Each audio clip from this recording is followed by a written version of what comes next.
शौर्य ने कहा, मेरा पास आइडिया है। अरबाज ने कहा, हाँ बताओ क्या आइडिया है।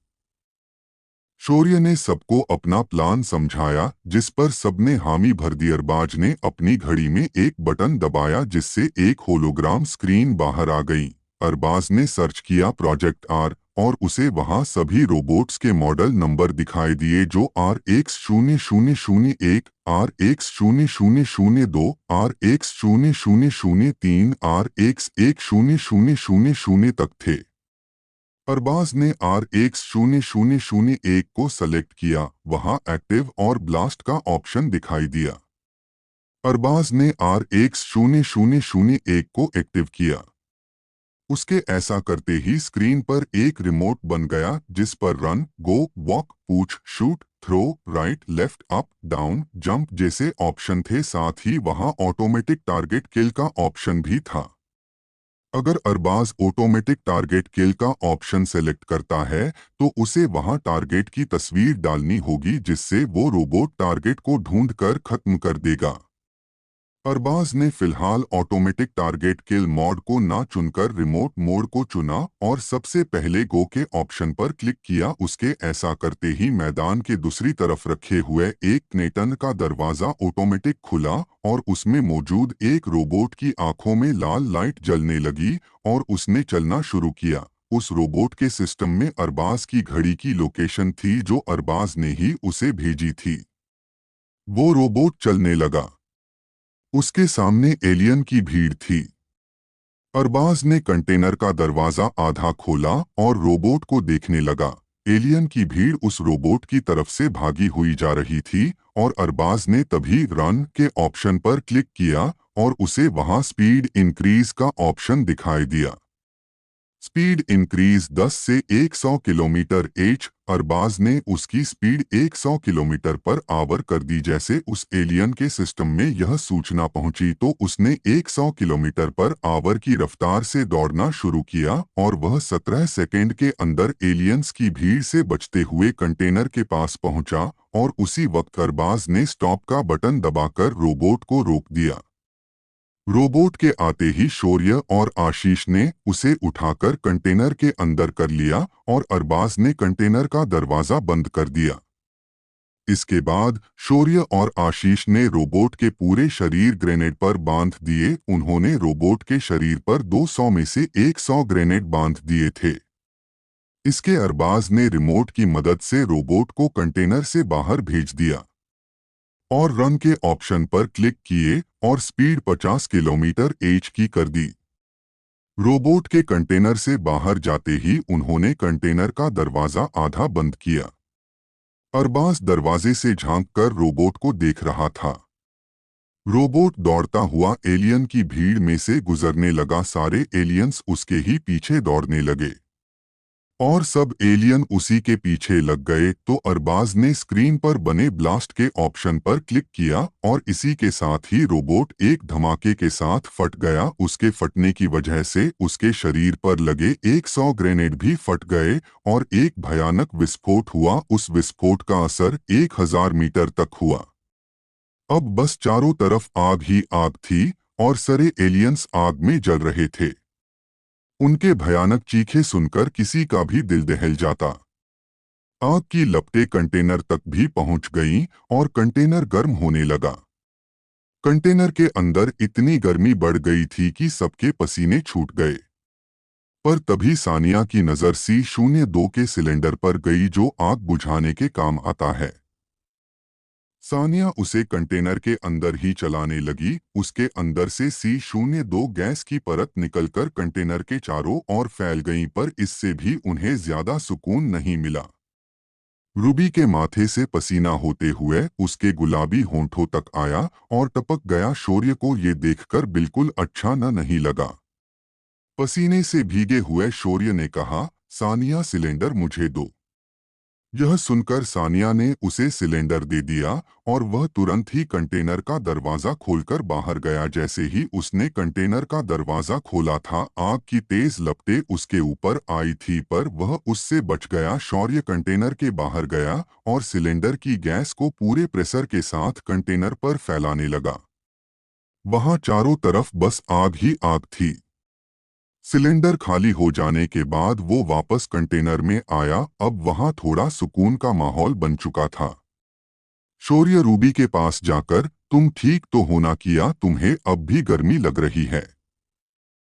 रवि ने रूखे अंदाज में कहा, हाँ लग रही, बताओ कुछ कर सकते हो इस गर्मी का, यह बस प्यार का दिखावा करते हो।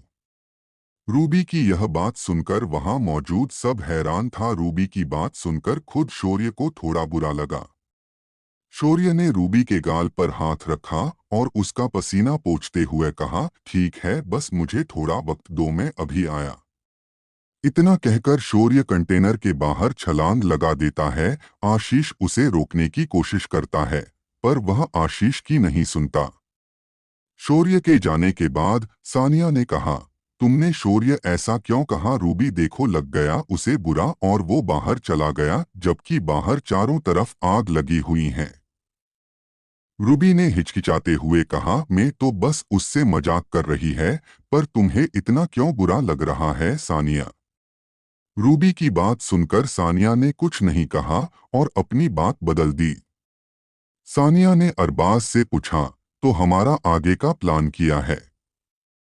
अरबाज ने कहा, सबसे पहले हमें अपनी लोकेशन बदलने की जरूरत है, पर पहले शौर्य को आ जाने दो, फिर हम आगे का प्लान बनाएंगे।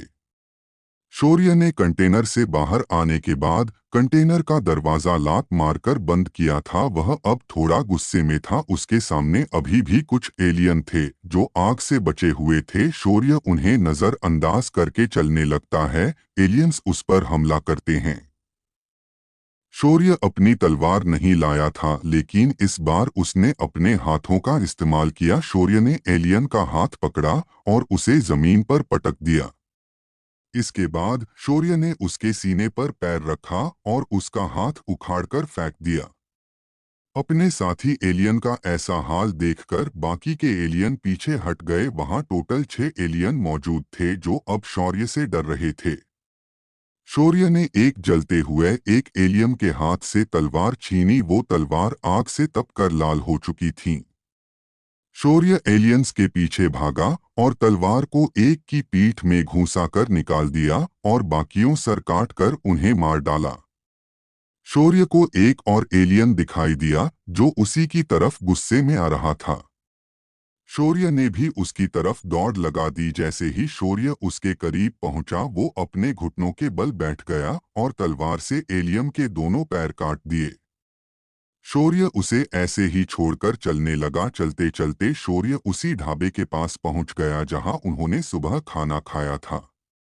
शौर्य को वहां एक नवजात बच्ची दिखाई दी जो खाने की टेबल पर पड़ी हुई थी। शौर्य उसी बच्ची की तरफ आ रहा था, पर तभी एक एलियन उस बच्ची के करीब गया और उसे तलवार से काटने वाला था। ये देख शौर्य चिल्लाया, कोई पीछे हट वहां से। एलियन ने शौर्य को देखकर दहाड़ मारी और उस बच्ची को शौर्य की तरफ फेंक दिया। शौर्य ने अपनी नजरें बच्ची पर गड़ाई और हवा में जंप लगाकर बच्ची को पकड़ लिया। इसके बाद उसने बच्चे को एक हाथ में पकड़ा, दूसरे हाथ से तलवार को उस एलियन की तरफ फेंक दिया, पर एलियन उसके इस वार से बच गया और उसी की तरफ बढ़ने लगा। शौर्य ने बच्ची को पास ही में रखी टेबल पर रखा और उस एलियन के ऊपर छलांग लगा दी। शौर्य ने अपन घुटना एलियन के मुंह पर मारा जिससे एलियन के 2 दांत टूट गए। इसके बाद उसने एक मुक्का एलियन के पेट पर मारा जिससे उसके मुंह से खून का फुवारा निकला। पर शौर्य इतने पर नहीं रुका। उसने एलियन की गर्दन पकड़ी और उसे ढाबे की दीवार पर पटक दिया जिससे वह दीवार भी टूट गई और वह एलियन धराशायी हो गया। इसके बाद शौर्य ने बच्ची को गोद में लेकर चलने लगा और आखिर में उसे वो चीज मिल ही गई जिसकी उसे तलाश थी। शौर्य ने कहा, ये हुई न बात, अब तुम्हें गर्मी नहीं लगेगी रूबी। बेचारी गर्मी की वजह से उसे मुझ पर चिल्लाना पड़ा, पर अब वो ऐसा नहीं करेगी। शौर्य को वहां एक एयर कंडीशनर बस दिखाई दी थी। शौर्य बस के अंदर गया। बस पूरी तरह खाली थी। वह आसपास बस के ड्राइवर को ढूंढने लगा पर उसे कोई नहीं मिला, लेकिन उसे किसी के बड़बड़ाने की आवाज आ रही थी। वह हैरान था कि आवाज आ कहाँ से रही है। वह बस से नीचे उतरा और उसने आंखें बंद करके ध्यान लगाया और आखिर में उसे पता चल गया कि आवाज कहीं और से नहीं है बल्कि बस के नीचे से आ रही है। उसने बस के नीचे जाकर देखा तो उसे सफेद कपड़ों में आदमी दिखाई दिया जो हनुमान चालीसा पढ़ रहा था। शौर्य ने जब उसे आवाज दी तो वो डर गया। उस आदमी ने चिल्लाकर कहा, है भगवान, कौन है, कौन हो तुम? शौर्य ने उससे बात करी और उसे बस के नीचे से बाहर निकाला। वह आदमी एलियन से डर का छुपा था। वह बस का ड्राइवर था। शौर्य ने उसे तसल्ली देते हुए कहा कि अब सब ठीक है, जिस पर उस आदमी ने चैन की सांस ली। शौर्य ने कहा, मैंने आसपास का अच्छा से मुआयना कर लिया, यहाँ और कोई एलियन नहीं है। तुम घबराओ मत और बस चलो, हमें कहीं चलना है। ड्राइवर ने कहा, पर ऐसे माहौल में आपको कहाँ जाना है? शौर्य ने कहा, मैंने जितना कहा उतना करो वरना एलियन से पहले मैं ही तुम्हें मार डालूंगा, समझे? चलो बस स्टार्ट करो, और हाँ, अगर रास्ते में कोई स्टोर दिखे तो बस रोक लेना। मुझे इस बच्ची के लिए खाना और बाकी जरूरत का सामान लेना है। शौर्य बच्ची को लेकर बस में चढ़ गया और ड्राइवर ने बस स्टार्ट की और बस चलने लगी। ड्राइवर ने बस को एक स्टोर के पास रोका। स्टोर में कोई भी नहीं था तो शौर्य ने ड्राइवर से ही जाकर बच्ची की जरूरत का सामान लाने को कहा, जैसे डायपर, दूध की बोतल वगैरह। ड्राइवर सामान लेकर आया और दोबारा बस चल पड़ी। बस जब उनके कंटेनर के पास गई तो ड्राइवर की आंखें फटी की फटी रह गई। वहां चारों तरफ एलियन की जली हुई लाश और टूटी फूटी स्पेसशिप पड़ी थी। ड्राइवर ने बस को कंटेनर के सामने रोका। शौर्य ने ड्राइवर से हॉर्न बजाने को कहा। हॉर्न की आवाज सुनकर अरबाज ने कंटेनर का दरवाजा खोला और उसे सामने बस दिखाई दी। शौर्य ने बस की खिड़की से झांककर कहा, सब अंदर आ जाओ। उसकी बात सुनकर सब लोग बस के अंदर आ गए। अरबाज ने कहा, तुमने बस लाकर बहुत अच्छा काम किया। सानिया ने कहा, बस का तो ठीक है, पर यह बच्ची कौन है जो तुम्हारी गोद में है? उसके अंदर से बदबू कैसी आ रही है? शौर्य ने बच्ची के बारे में बताने के बाद कहा, मेरे ख्याल से शायद इसने पॉटी कर ली, पर तुम लेक चिंता मत करो, मैं डायपर भी लाया हूँ। बस एक मिनट रुको, मैं अभी इसका डायपर बदल देता हूँ। सानिया ने जब देखा कि शौर्य खुद बच्ची का डायपर बदल रहा है तो उससे रहा नहीं गया और वह शौर्य के पास गई और उससे बच्ची को लेकर एक सीट पर लेटा दिया और खुद उसका डायपर बदलने लगी। उसे भी अजीब लग रही थी पर वह शौर्य को तो ऐसा नहीं करने दे सकती थी। आशीष ने मुस्कुराते हुए धीरे से कहा, प्यार हो तो ऐसा, वरना न हो। उसके पास खड़ी टीना ने कहा, आपने कुछ कहा किया आशीष जी? सानिया ने कहा, आशीष, तुमने एक बात नोटिस की? शौर्य बस भी एयर कंडीशन लाया है ताकि उसकी प्यारी रूबी को गर्मी ना लगे। वही रूबी जो उससे ठीक से बात भी नहीं कर सकती। रूबी ने ये सुनकर कहा, मैंने कहा ना तुमसे, मैं बस मजाक कर रही थी। और तुम शौर्य, तुम्हें जाने की क्या जरूरत थी? बाहर कितना खतरा है मालूम है? और इस बच्ची को क्यों ले आए? यह बस हमारी मुश्किलें ही बढ़ाएगी। इसे यहीं छोड़ देना चाहिए। नरगिस ने कहा, हाँ, मैं रूबी के साथ हूँ। यह बच्ची हमारे लिए मुसीबत ही साबित होगी, इसे यही छोड़ देना समझदारी है। टीना ने कहा, वैसे तो यह बच्ची बहुत प्यारी लग रही है, लेकिन मैं रूबी के साथ हूँ। क्यों अरबाज, तुम्हारा क्या ख्याल है? इस पर अरबाज ने कहा, देखो माना कि मैं तुम्हारा लीडर हूँ, लेकिन मैं कोई भी फैसला अकेले नहीं कर सकता। एक काम करते हैं, हम वोटिंग कर लेते हैं। जो इस बच्ची को यहाँ नहीं रखना चाहते हैं वह हाथ उठाए। उसकी बात सुनकर टीना, रूबी और नरगिस ने तुरंत हाथ उठा लिया। अरबाज ने आगे कहा, अब वह लोग हाथ उठाएं जो चाहते हैं कि ये बच्ची यहीं रहे। इस पर शौर्य, सानिया और आशीष ने हाथ उठा लिया। अरबाज ने मुस्कुराते हुए कहा, ये तो 3/3 का स्कोर हो गया, यानी अब मेरा वोट डिसाइड करेगा कि ये बच्ची यहाँ रहेगी या नहीं। किया होगा इस बच्ची के साथ? किया शौर्य उसे छोड़ने के लिए राजी होगा? किया होगा जब 10 लाख की सेना इनके सामने आएगी? किया माइकल और उसकी टीम मर चुकी है? जानने के लिए पढ़ते रहें। शौर्य ने कहा, देखो यह बच्ची यही रहेगा, फिर चाहे वोटिंग हो या ना हो। रूबी ने नाराजगी जताते हुए कहा, अरबाज हमारी टीम का लीडर है और तुम उसकी बात मानने से इनकार नहीं कर सकते, और वैसे भी वोटिंग से भला तुम्हें क्या दिक्कत हो सकती है? शौर्य ने कहा, तुम्हें भला इस बच्ची से क्या दिक्कत है? इसे मैं लाया हूं तो मैं ही इसे संभाल लूंगा। यहाँ किसी को इसकी चिंता करने की कोई जरूरत नहीं है। अरबाज बच्चों प्यार करता, इसलिए वो भी चाहता था कि यह बच्ची यहीं रहे, इसलिए वह अपना हाथ उठाने वाला था, लेकिन तभी उसके दिमाग में एक बात आई, अरबाज यह क्या करने जा रहे हो तुम? देखो रूबी चाहती हैं कि यह बच्ची यहाँ नहीं रहे, लेकिन शौर्य इस बच्ची को यहाँ रखना चाहता है, इसलिए दोनों बहस कर रहे हैं। अगर तुम रूबी का साथ दो तो इस बच्ची के पीछे दोनों की लड़ाई हो जाएगी और तुम्हारा रास्ता साफ हो जाएगा। अरबाज ने अपने मन की बात सुनी। अरबाज ने हाथ उठाकर कहा, मैं भी तुम्हारे साथ हूँ रूबी, वोटिंग तुम जीती हो, इसलिए अब यह बच्ची यहाँ नहीं रह सकती। रूबी मेरा ऑर्डर है कि तुम इसे बाहर छोड़कर आओ। ये सुनकर शौर्य ने गुस्से में अरबाज की तरफ देखा। अरबाज ने कहा, फैसला वोटिंग से हुआ है, मैंने कुछ गलत नहीं किया। शौर्य अरबाज के सामने जाता तभी बच्ची के रोने की आवाज आती है। जब उसने पलटकर देखा तो उसे रूबी के हाथ में बच्ची दिखाई दी। रूबी उसे चलती बस की खिड़की से बाहर फेंक देती है। ये देख शौर्य गुस्से से आग बबूला हो जाता है और वह भी उसी खिड़की से बाहर छलांग लगा देता है। बच्ची इत्तेफाकन से एक घास के ढेर पर गिरी थी और उसे कुछ नहीं होता, लेकिन शौर्य जमीन पर लुढ़कता हुआ गया और उसका सिर एक पत्थर से टकराया और उसके सिर से खून निकलने लगा। बस के अंदर सब हैरान थे। अरबाज ने रूबी पर चिल्लाते हुए कहा, मैंने कहा था कि बच्ची को बाहर छोड़कर आओ, उसे फेंकने को नहीं कहा था।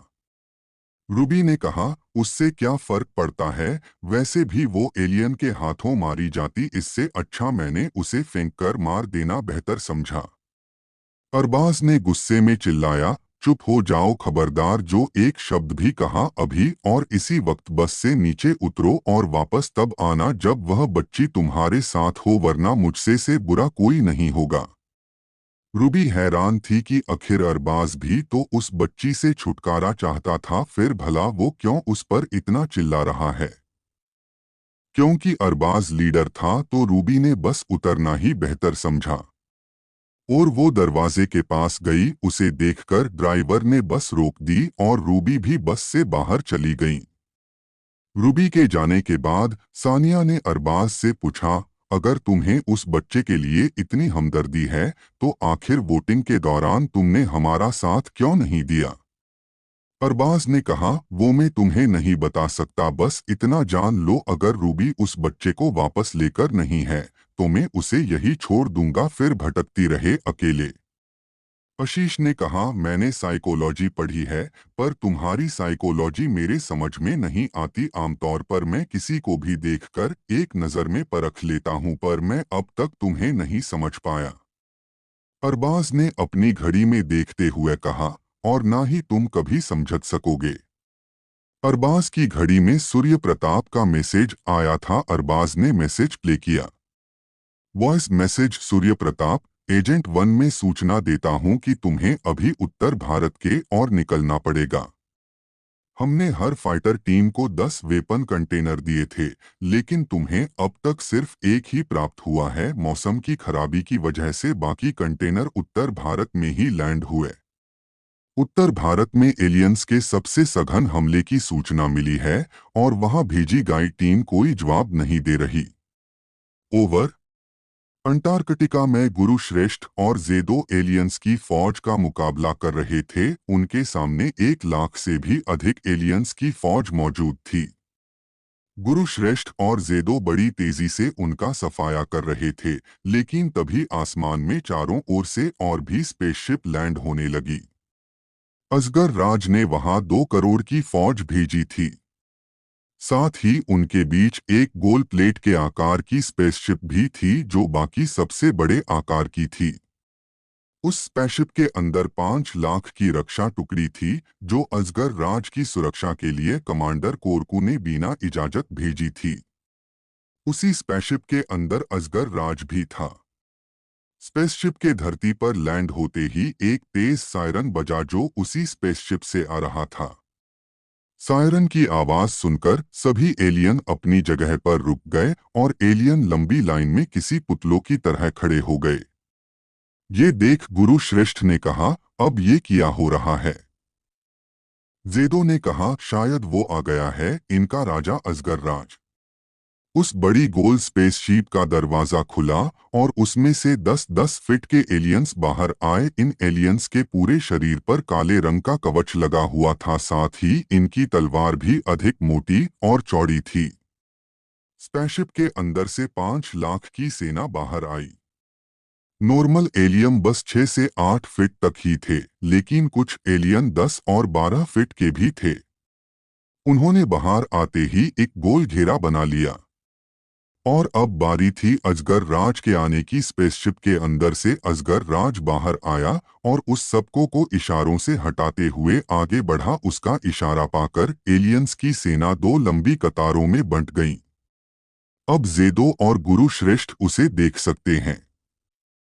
14 फीट लंबा और 4 फीट चौड़ी छाती वाला एलियस, जिसके पूरे शरीर पर मोटे सोने का कवच, सर पर 2 फीट ऊंचा राज मुकुट, हाथों में किलो वाली 2.5 मीटर लंबी तलवार, एक हाथ में सोने का बना दस्ताना जो किसी रोबोट के हाथ के समान था, गोल और लाल आंखें जो अंदर को धंसी हुए हैं, लंबे घुंघराले गहरे हरे बाल, अजगर जैसी चमड़ी और एक लंबी नाक।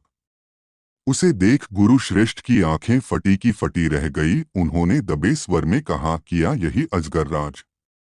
जेदो ने कहा, हाँ, यही हमारा और इंसानियत का दुश्मन। एक तरफ आर्यन चेन्नई में उतर चुका था, उसे वहां चारों तरफ एलियंस की लाशें दिखाई दे रही थी। आर्यन घड़ी में सर्च बार पर जाकर उसमें एजेंट.1 टाइप करके उसकी लोकेशन पर क्लिक करता। इसी के साथ उसके घड़ी में एक मैप दिखाई देने लगता है। उसमें मैं एजेंट नंबर 1 की लोकेशन दिखाई दे रही थी। आर्यन उसे फॉलो करते हुए चलता है और पायलट से वही रहने को कहता है। आर्यन काफी देर से चल रहा था पर अब तक उसे कोई दिखाई नहीं दिया। उसे इंसान तो इंसान, कोई जानवर भी वहां नहीं दिखाई दे रहा था। अचानक उसे अपने कानों में किसी बच्चे के रोते हुए की आवाज आई जो पास में मौजूद खेत के अंदर से आ रही थी। आर्यन ने अंदर जाकर देखा तो उसे घास के ढेर पर एक बच्चा रोता हुआ दिखाई दिया। आर्यन ने उस बच्चे को गोद में उठाया और इधर-उधर देखने लगा पर उसे कोई दिखाई नहीं दिया। आर्यन ने कहा, एक तो मुझे कोई मिल नहीं रहा, ऊपर से अब ये बच्चा, क्या करूं मैं? यहीं छोड़ दूं क्या? नहीं यार, कितना प्यारा बच्चा है। 1 मिनट, ये बच्चा नहीं बच्ची है।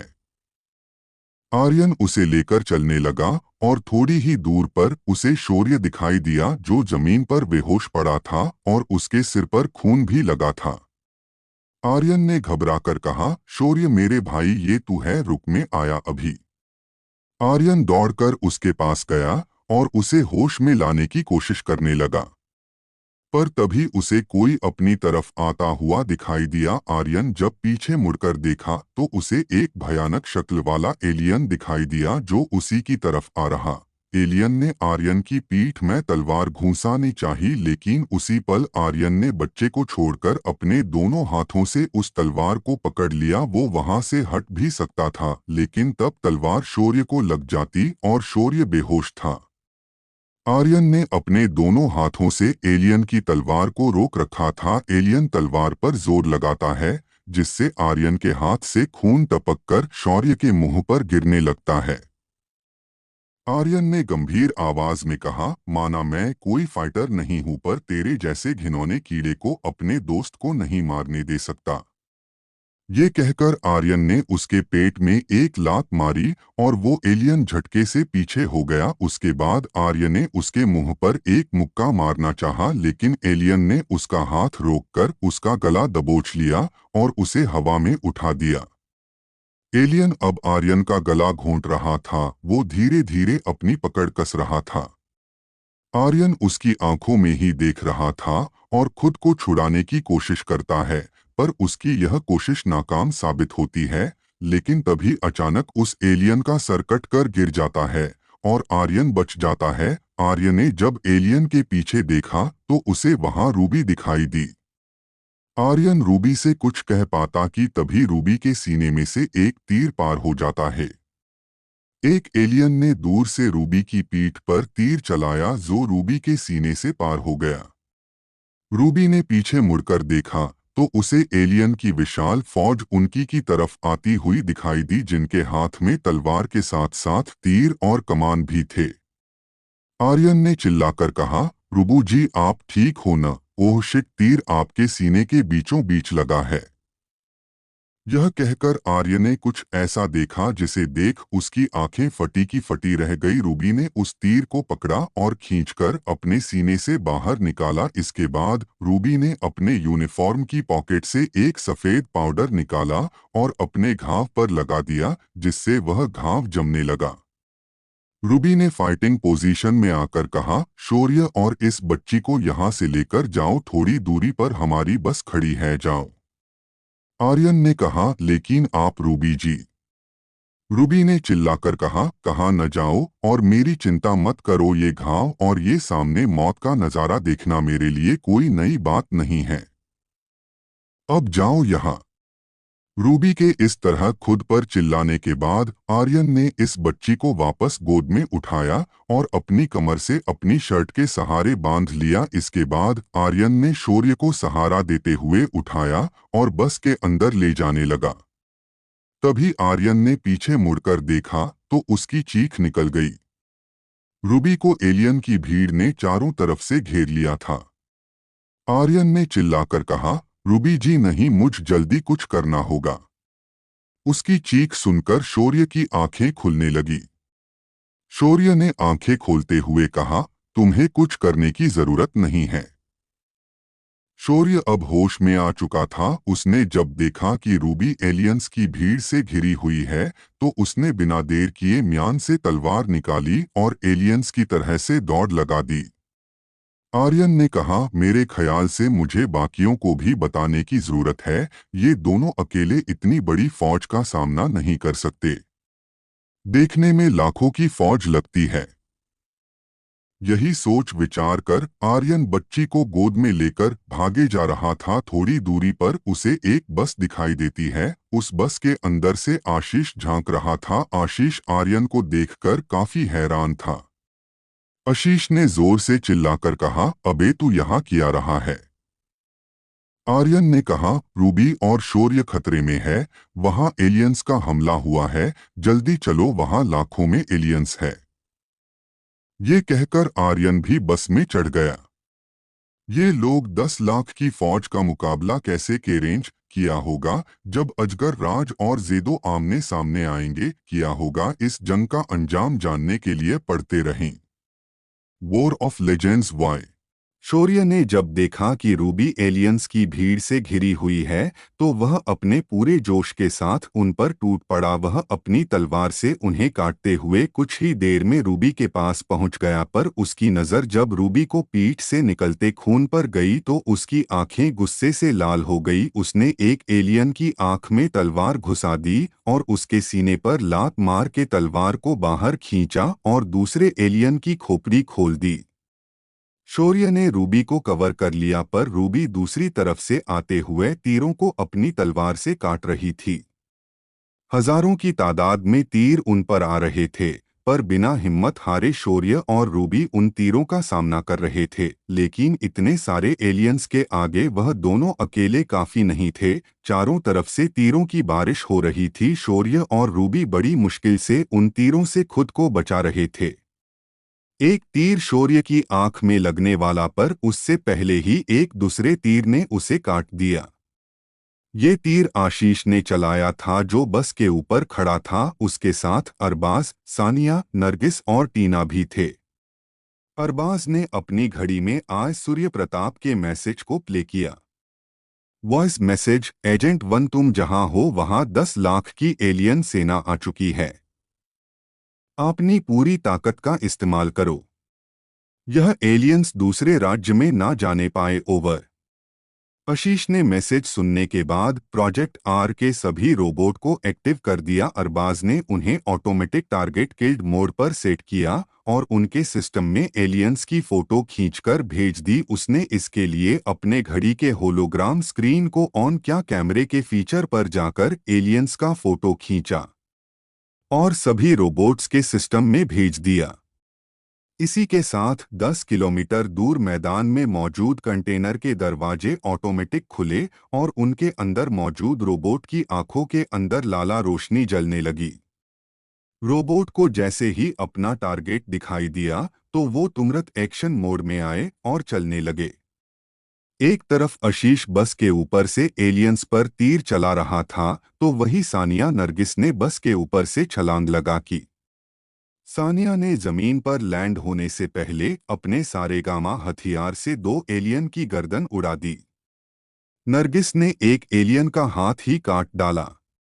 वो दोनों एलियंस का सफाया करते हुए रूबी और शौर्य के पास गए। शौर्य अभी भी अपनी तरफ आते हुए तीरों को अपनी तलवार से काटे जा रहा था।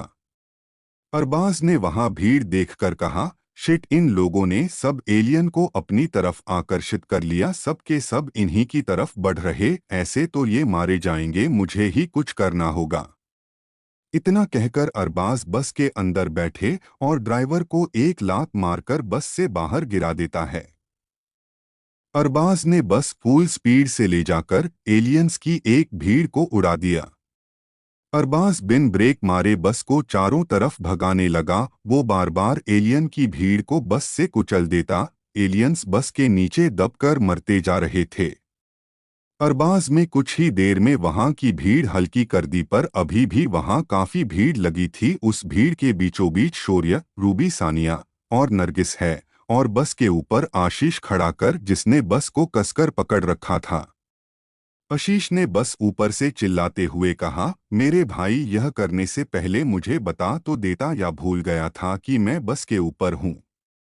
अरबाज ने ऊंची आवाज में, तुम पर तो मेरा ध्यान ही नहीं गया। आशीष ने धीरे से ने कहा, घंटा झूठ बोल रहा, मेरे साथ ही तो खड़ा था कुछ देर पहले। अरबाज ने कहा, सुनो, मैं अब बस को उस तरफ लेकर जा रहा हूं जहां से तीर आ रहे हैं। तुम्हें बस से उतर जाना चाहिए, वरना तुम समझ जाओ ये एलियंस तुम्हारे अंदर इतनी तीर मारेंगे कि तुम्हें छन्नी बना देंगे, फिर बस तुम आटा छानने के काम आओगे। आशीष ने हंसते हुए कहा, ही अच्छा जोक था। अरबाज ने ऊंची आवाज में कहा, मैं मजाक नहीं कर रहा हूं, जल्दी से बस से नीचे उतरो, मैं बस को उनकी तरह ही ले जाने वाला हूं। आशीष ने हैरानी से कहा, रुको तो जरा, चारों तरफ 8 फीट लंबे एलियन हैं, मैं कूदूं भी तो कहा। अरबाज ने बाहर सांस छोड़ते हुए कहा, वह तुम्हारी प्रॉब्लम है, मेरी नहीं। आशीष खुद से ने कहा, किया करूँ आलतू जलालतू, जो हो देखा जाएगा।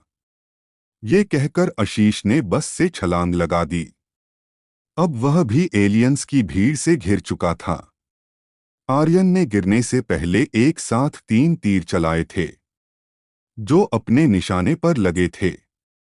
आशीष उठा और भागते हुए एक एलियन की स्पेस शिप के ऊपर चढ़ गया और वहां से तीर चलाकर शिकार करने लगा। उसके सारे तीर उसी तरफ जा रहे थे जहां उसके दोस्त थे।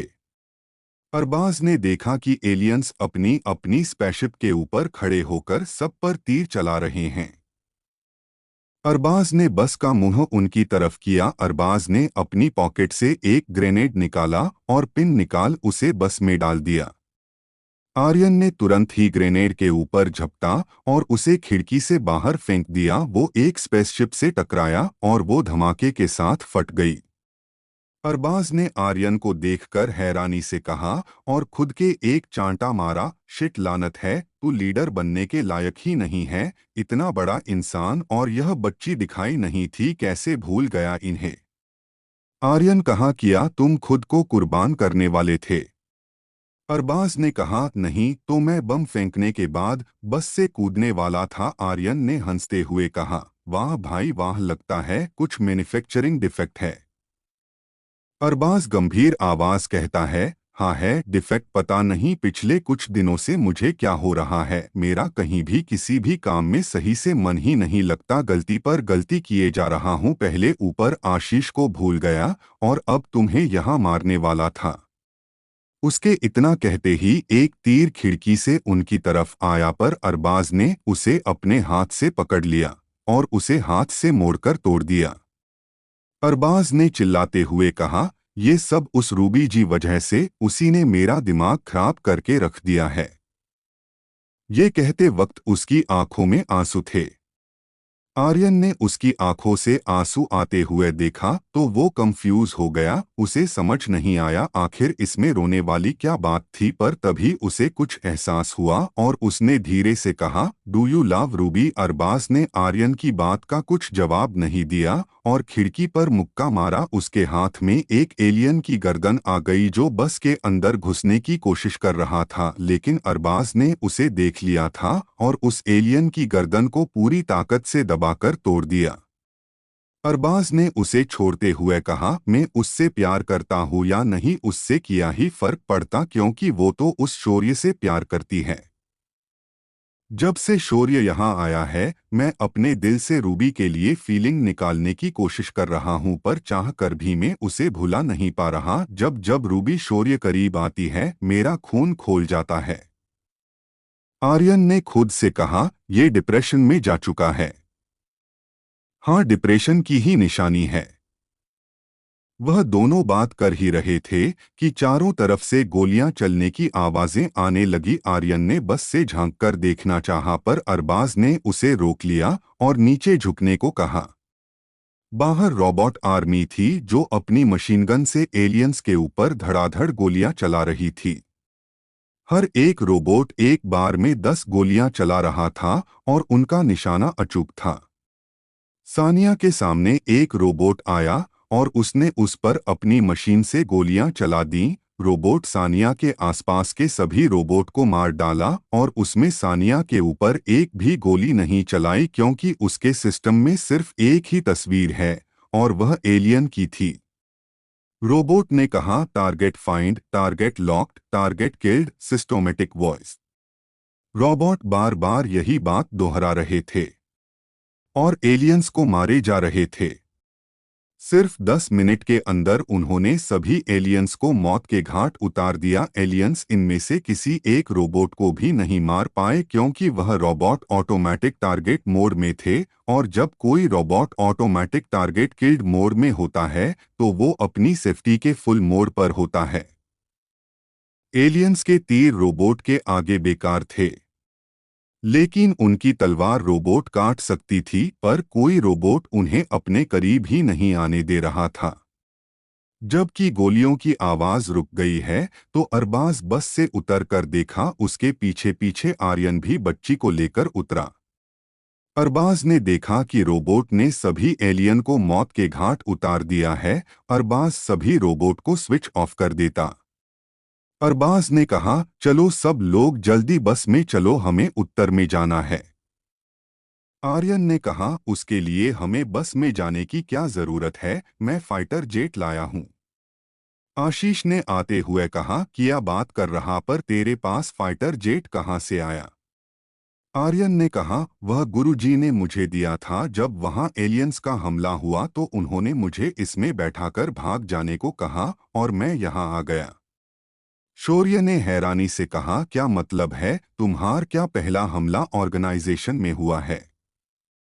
आर्यन ने कहा, सबसे भयानक हमला वही हुआ है। यहाँ पर जो स्पेसशिप दिख रही है वह तो बहुत छोटी आकार की है। वहाँ 100 मीटर लंबी हजारों स्पेसशिप लैंड हो रही थी। और हाँ, उन्होंने आते ही जेदो का सर काट कर उन्हों मार दिया। अरबाज ने कहा, क्या हम बस में चलकर बातें कर सकते हैं? हमें उत्तर में जाने की जरूरत है। वहां एलियंस ने कब्जा कर लिया है। और हाँ, आर्यन फाइटर जेट हमारे पास भी है, पर हम उससे नहीं जा सकते क्योंकि उससे खतरा है। अंतरिक्ष से आते हुए स्पेसशिप हमारे फाइटर जेट से टकरा सकती है और हम सब एक पल में खत्म हो जाएंगे, इसलिए हम बस से ही जाएंगे। अरबाज की बात सुनकर सब बस में चढ़ गए और आपस में बातें करने लगे। सानिया ने कहा, हमारा ड्राइवर कहाँ गया? वह तो तुम्हारे साथ बस के अंदर ही था ना। ये सुनकर अरबाज सोच में पड़ गया कि अब वो सबको क्या जवाब दे। अरबाज के चेहरे की घबराहट देखकर आर्यन ने बात को संभाला। आर्यन ने कहा, एक एलियन ने खिड़की से ही हमारे ड्राइवर को बाहर खींच लिया और उसे मार डाला। पर तुम लोग फिक्र मत करो, अरबाज बस चला लेता है, मैंने देखा था उसे। अरबाज ने हैरानी से आर्यन की तरफ देखा और कहा, हाँ, तुम सब कोई सॉलिड प्लान बनाओ, मैं बस चलाता हूँ। इतना कहकर अरबाज बस चलाने लगा। सानिया ने शौर्य की चोट को देखा तो उसने अपने रुमाल से उसका खून साफ किया। रूबी ने ये देखकर सानिया का हाथ पीछे हटाया और अपनी जेब से एक सफेद पाउडर निकाला और उसके जख्मों पर लगा दिया। शौर्य की नज़र सानिया की गर्दन पर गई जहां तलवार का घाव था। शौर्य ने उसके जख्म को ध्यान से देखा और रूबी से कहा, क्या तुम्हारे पास ऐसी और दवाई है? रूबी ने नमे सिर हिलाया, लेकिन तभी टीना ने एक सफेद पाउडर का पैकेट शौर्य को दे दिया। शौर्य ने कहा, थैंक यू टीना। इतना कहकर शौर्य सानिया के गले पर वो पाउडर लगाने लगा। सानिया को शौर्य का खुद को यूं छूना अच्छा लग रहा था, लेकिन रूबी को ये देखकर जलन हो रही थी। आशीष ने टीना से पूछा, तुमने जो शौर्य को सफेद पाउडर दिया है उसमें है किया, क्योंकि उसके लगाते ही सानिया का जख्म सूख गया। टीना ने कहा, यह खास केमिकल है, इसके अंदर रेजनरेशन की पावर है जिससे घाव 10 गुना तेजी से भरते हैं। रूबी ने शौर्य से कहा, आई एम सॉरी। शौर्य ने कहा, ये सही है, पहले गलती करो फिर सॉरी बोल दो। शौर्य ने रूखे अंदाज में रूबी को देखा, वो उससे आज खफा था। सच तो यह है, अगर रूबी की जगह किसी और ने उस बच्ची को फेंका होता तो अब तक शौर्य उसे जान से मार डालता है। शौर्य ने अपना बचपन बिना माँ बाप के गुजारा था और अनाथ होना कैसा होता है उसे इसका एहसास था। अरबाज को भी बच्चों से बहुत प्यार था। उसने अपने सारी जिंदगी बिना प्यार और माँ बाप के मोहब्बत के बिताई थी। उसका बाप एक शराबी और एक नंबर का अय्याश था जो रोजाना उसे दारू पीकर मारता पीटता था। अरबाज का एक छोटा भाई भी था, महज 3 साल का। उसके बाप ने शराब के नशे में उसे इतना पीटा कि वह मर गया। उस दिन से अरबाज के दिल में उसके बाप के लिए नफरत भर गई थी। शायद यही वजह होगी जो उसने अपने पिता का कत्ल किया था। इसी वजह से जब भी वो किसी बच्चे को मुसीबत में या उस पर अत्याचार होता देखता है तो उसका खून खोल जाता है। रवि के दिल में बच्चे तो क्या, बड़ों के लिए भी कोई सम्मान या दया की भावना नहीं बची थी। वह पत्थर दिल बनकर रह गई थी और नरगिस का भी यही हाल था। रूबी बस शौर्य से प्यार करती थी, अब उसे किसी से कोई हमदर्दी नहीं थी। शायद इसी वजह से उसने बच्ची को चलती बस से बाहर फेंक दिया था। रात का वक्त था, सुनसान हाईवे पर बस चल रही थी। अरबाज ने आर्यन को अपने पास बुलाकर कहा, थैंक यू मेरी मदद करने के लिए। उसके इतना कहते ही धमाके की आवाज आई और चारों ओर अंधेरा छा गया। ये कैसा धमाका है? क्या कोई नई मुसीबत इनका इंतजार कर रही है? क्या हुआ है? उत्तर में किया माइकल और उसकी टीम मर चुकी है। क्या होगा इन जंग का अंजाम? क्या ये जंग कभी खत्म भी होगी? जानने के लिए पढ़ते रहें। अरबाज ने आर्यन से कहा, मेरी मदद करने के लिए थैंक यू।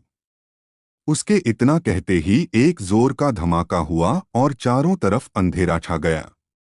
उनकी बस के ऊपर एक स्पेसशिप लैंड हुई थी, जिसको वजह से बस नीचे को धंस गई और बस की सारी लाइट बंद हो गई थी।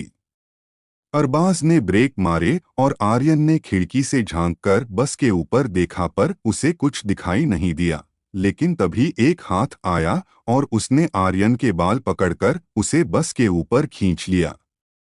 अरबाज जोर से चिल्लाया, आर्यन नहीं।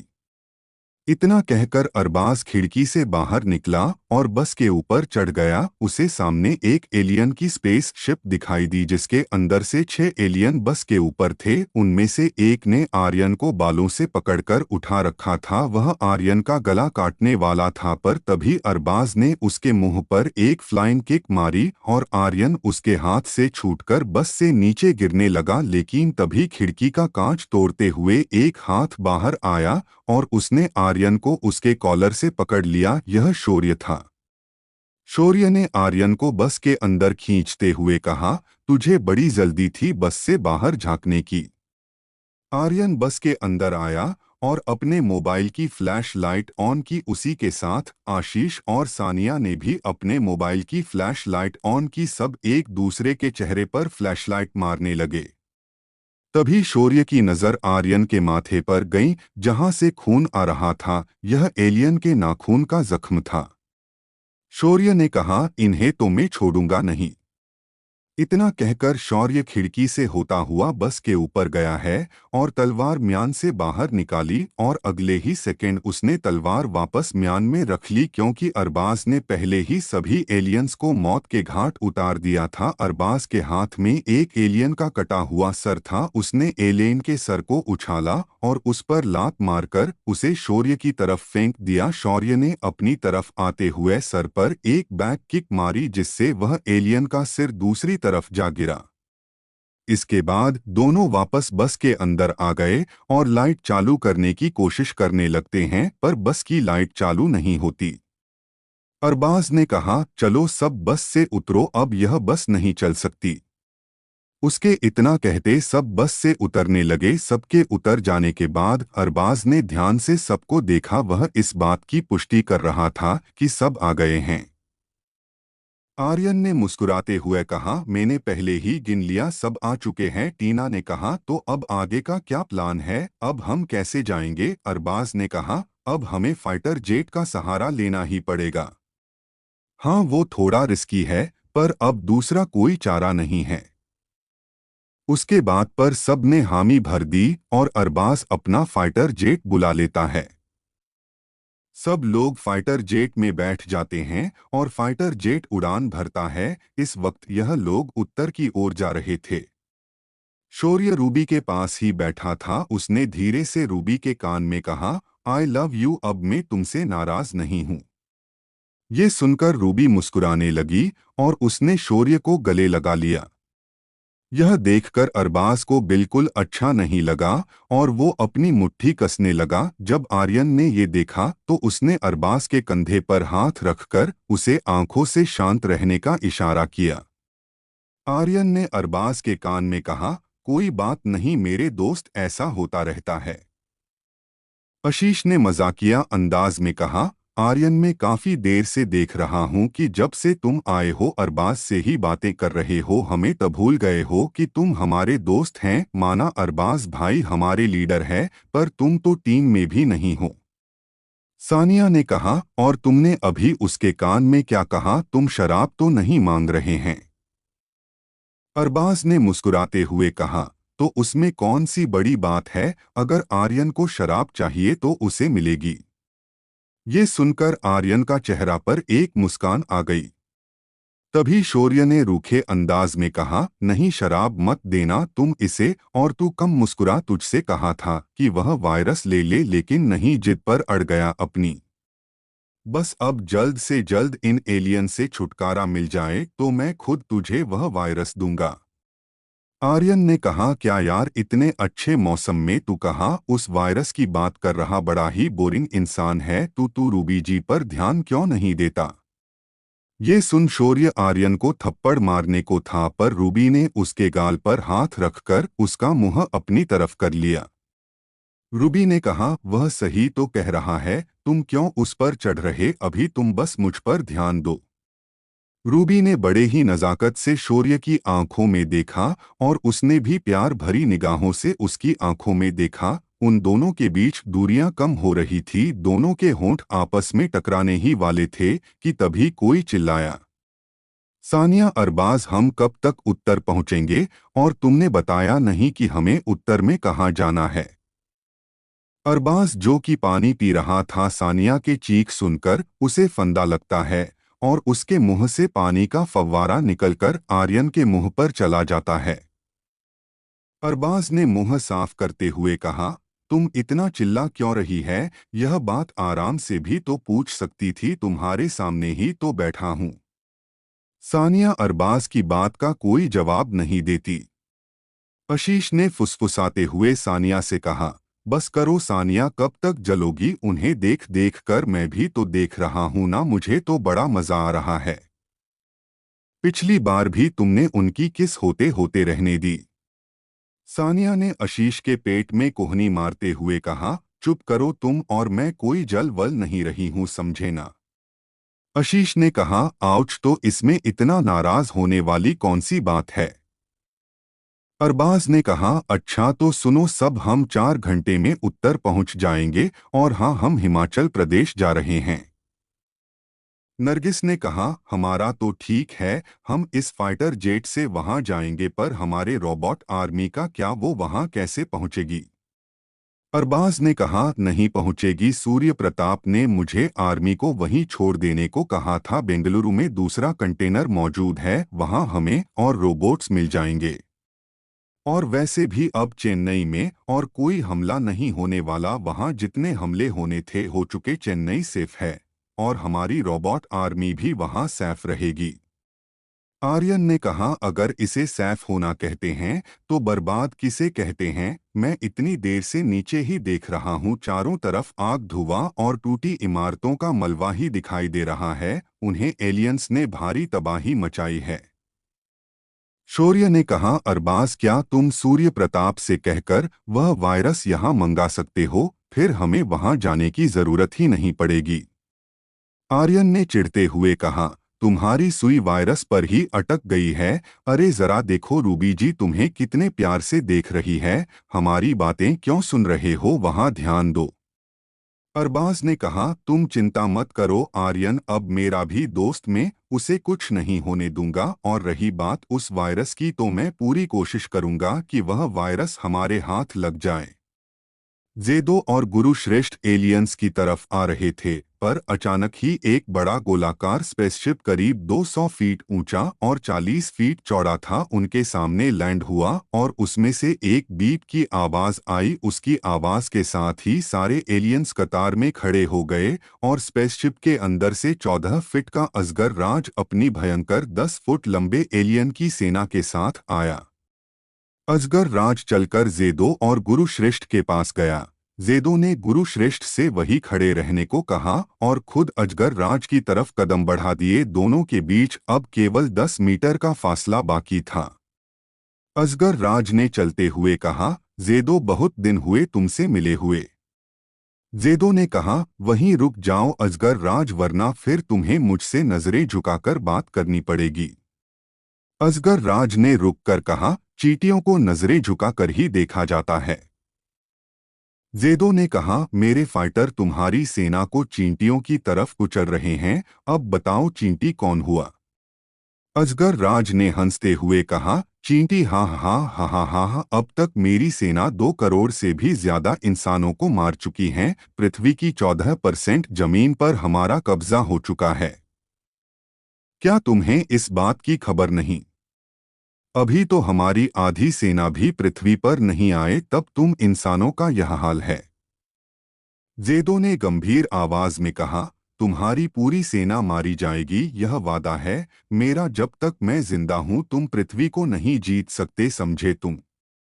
ये सुनकर अजगर राज को गुस्सा आ गई और उसने अपनी तलवार जेदो के सर के ऊपर मारनी चाही, पर तभी जैडो ने अपनी तलवार को अपने सिर के पर रखकर ढाल बनाया, लेकिन अजगर राज की तलवार जेदो की तलवार को काटते हुए उसके सर को छू गई और जेदो के सर के 2 टुकड़े हो गए। इसके बाद अजगर राज ने गुरु श्रेष्ठ की तरफ देखा।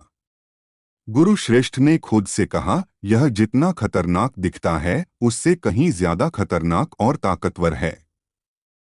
इतना कहकर गुरु श्रेष्ठ अजगर राज के सामने गए और उसकी आंखों में आंखें डालकर कहा, हमारे पास ऐसे फाइटर्स हैं जो पहले ही तुम्हारी पूरी सेना पर भारी पड़ रहे हैं। मैं तुम्हें सलाह दूंगा कि अपना बोरिया बिस्तर बांधकर वापस अपने ग्रह लौट जाओ, उसी में तुम्हारी बेहतरी है।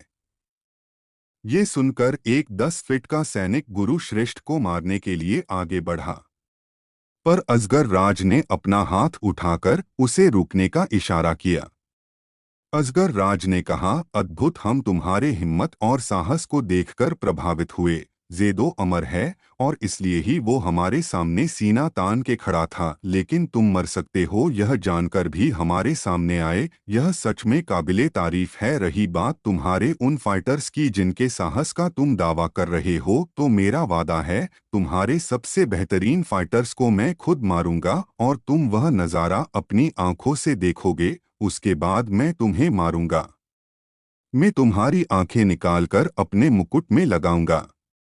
गुरु श्रेष्ठ ने कहा, यह बस ख्वाब बनकर रह जाएगा, तुम कभी मेरे बेहतरीन फाइटर को नहीं मार पाओगे। गुरु श्रेष्ठ की ये बात सुनकर अजगर राज ने अपनी उंगलियों से सैनिकों को इशारा किया और एक एलियन ने उनके ऊपर हमला कर दिया। वो अपनी तलवार लेकर गुरु श्रेष्ठ की तरफ बढ़ा और उनकी गर्दन पर तलवार चला दी और तभी गुरु श्रेष्ठ नीचे झुके और अपनी तलवार उसकी ठुड्डी में घुसा दी, लेकिन अगले ही पल एक दूसरे एलियन ने गुरु श्रेष्ठ के पैरों पर वार किया। गुरु श्रेष्ठ ऊपर उछले और उससे बचकर अपनी तलवार उसकी खोपड़ी में दे मारी। इसके बाद दो और एलियन आए, गुरु श्रेष्ठ ने इन्हें भी मार दिया। ठीक इसी तरह गुरु श्रेष्ठ ने कई एलियन से लड़ाई की, उन्होंने 10 फीट लंबे 70 एलियन को मौत के घाट उतार दिया। अजगर राज यह सब हैरानी से देख रहा था। आखिर में एक एलियन गुरु श्रेष्ठ को मारने में कामयाब रहा। उसने गुरु श्रेष्ठ का हाथ काट दिया था और उनकी गर्दन काटने वाला था, लेकिन तभी अजगर राज ने उसे रुकने को कहा और गुरु श्रेष्ठ को कैद कर देने का हुक्म दिया। 4 एलियन गुरु श्रेष्ठ को उठाकर सबसे बड़ी स्पेसशिप में ले गए और उन्हें कारागार में डाल दिया। अजगर राज की नज़र जेदो पर गई जो अब जुड़ चुका था, पर उसे होश नहीं आया था। अजगर राज ने अपनी तलवार 10 बार उसके ऊपर चलाई और किसी प्याज की तरह उसके टुकड़े टुकड़े कर दिए। अजगर राज ने जेदो का सिर उठाए और उसके अंदर तलवार घुसाकर तलवार को आसमान में उठाया, फिर अपनी पीठ पर तलवार को रखकर चलने लगा। थोड़ी देर बाद उसके के कटे हुए शरीर में हलचल हुई और उसका पूरा शरीर एक बार फिर आपस में जुड़ गया, सिवाय उसके सिर के जो अजगर राज की तलवार में घुसा हुआ था। अजगर राज ने पीछे मुड़कर देखा तो उसे बिना सर का शरीर अपनी तरफ आता हुआ दिखाई दिया। उसे देख अजगर राज मुस्कुराया और तलवार में से सिर निकालकर फेंक दिया। जेदो का सिर उसके शरीर से जुड़ने लगा। सिर जुड़ने जाने के बाद उसकी आंखें खुली और उनसे एक जोरदार चीख मारी। आ आ आ आ आ। अजगर राज ने अपनी तलवार को पूरी ताकत से जेदो की तरफ फेंका। जेदो में अपने दोनों हाथ से तलवार को रोकना चाहा, पर तलवार की रफ्तार इतनी तेज थी कि वह उसके सीने में घुस गई और वो एक झटके के साथ पीछे की तरफ जा गिरा और तलवार एक बर्फ के टीले में घुस गई। जेदो का शरीर तलवार के बीच में था और हवा में ही तंग गया। अजगर राज ने हंसते हुए कहा, अमर होना बस किस्से और कहानियों में अच्छा लगता है, वास्तव में यह कितना दर्दनाक है मुझे आज मालूम हुआ।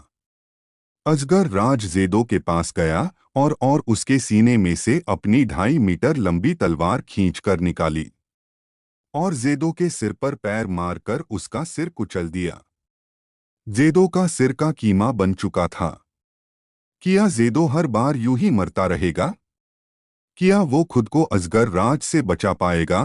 क्या शौर्य और उसकी टीम हिमाचल प्रदेश जा पाएगी? क्या कोई नई मुसीबत इनका इंतजार कर रही है? जानने के लिए पढ़ते रहें। War of legends. अजगर राज अब तक जेदो को 3 बार बेरहमी से मार चुका था, पर फिर भी उसके दिल को सुकून नहीं मिलता। उसने अपने सैनिकों से जेदो को भी कारागार में डाल देने को कहा। उसके सैनिक उसके कटे और बिखरे हुए शरीर को उठाकर अपने साथ ले जाते हैं और कारागार में बंद कर देते हैं। वहीं गुरु श्रेष्ठ भी थे। गुरु श्रेष्ठ जेदो का सिर का मांस देखकर घबरा जाते हैं। वो मांस का लोथड़ा आपस में जुड़ रहा था। पूरा जुड़ जाने के बाद जेदो का शरीर एक बार फिर जिंदा हुआ और उसने होश में आते ही एक जोरदार चीख मारी। आ आ आ। हिमाचल प्रदेश। माइकल। उसके कमर के नीचे का हिस्सा भारी भरकम स्पेसशिप के नीचे दबा हुआ था और वह खुद को उससे बाहर निकालने की कोशिश कर रहा था। काफी कोशिशों के बाद आखिर वो खुद को बाहर निकालने में कामयाब हो जाता है। वहां सब जलकर खाक हो चुका था। माइकल तुरंत ही उस तबाह हो चुकी इमारत के अंदर गया और अपने साथियों को ढूंढने लगा। वह इमारत के बड़े बड़े पत्थरों को हटाकर एक तरफ से हटा रहा था। उसने एक बड़े से पत्थर को उठाया। उसे उसके नीचे जेम्स दबा हुआ दिखाई दिया। उसने जेम्स को खींचकर बाहर निकाला। इसके बाद माइकल बाकी पत्थरों को भी हटाकर देखता है और एक एक करके अपने सारे साथियों को बाहर निकालता है। वो सभी के सभी पूरी तरह घायल और खून में लथपथ थे। माइकल ने अपनी यूनिफॉर्म और बाकियों की यूनिफॉर्म से एक सफ़ेद पाउडर का पैकेट निकाला और सभी के जख्मों पर उसे लगाने लगा, जिससे उन सभी के जख्म सूख गए और खून का थक्का बन गया। माइकल ने एक पत्थर पर बैठकर अपने माथे पर हाथ रखकर कहा, सब मेरी गलती है। ये मेरा प्लान एक नंबर का वाहियात था। मेरी वजह से सभी का यह हाल हुआ है। पता नहीं जैडो ने मुझे लीडर क्यों बना दिया। माइकल काफी देर तक खुद को बुरा भला कहता रहा, पर तभी उसे किसी के करहाने की आवाज है। यह अर्शी खन्ना थी, जिसको होश आ रहा था। माइकल उसके पास गया और उसका सिर अपनी गोद में रखकर कहा, तुम ठीक हो अर्शी?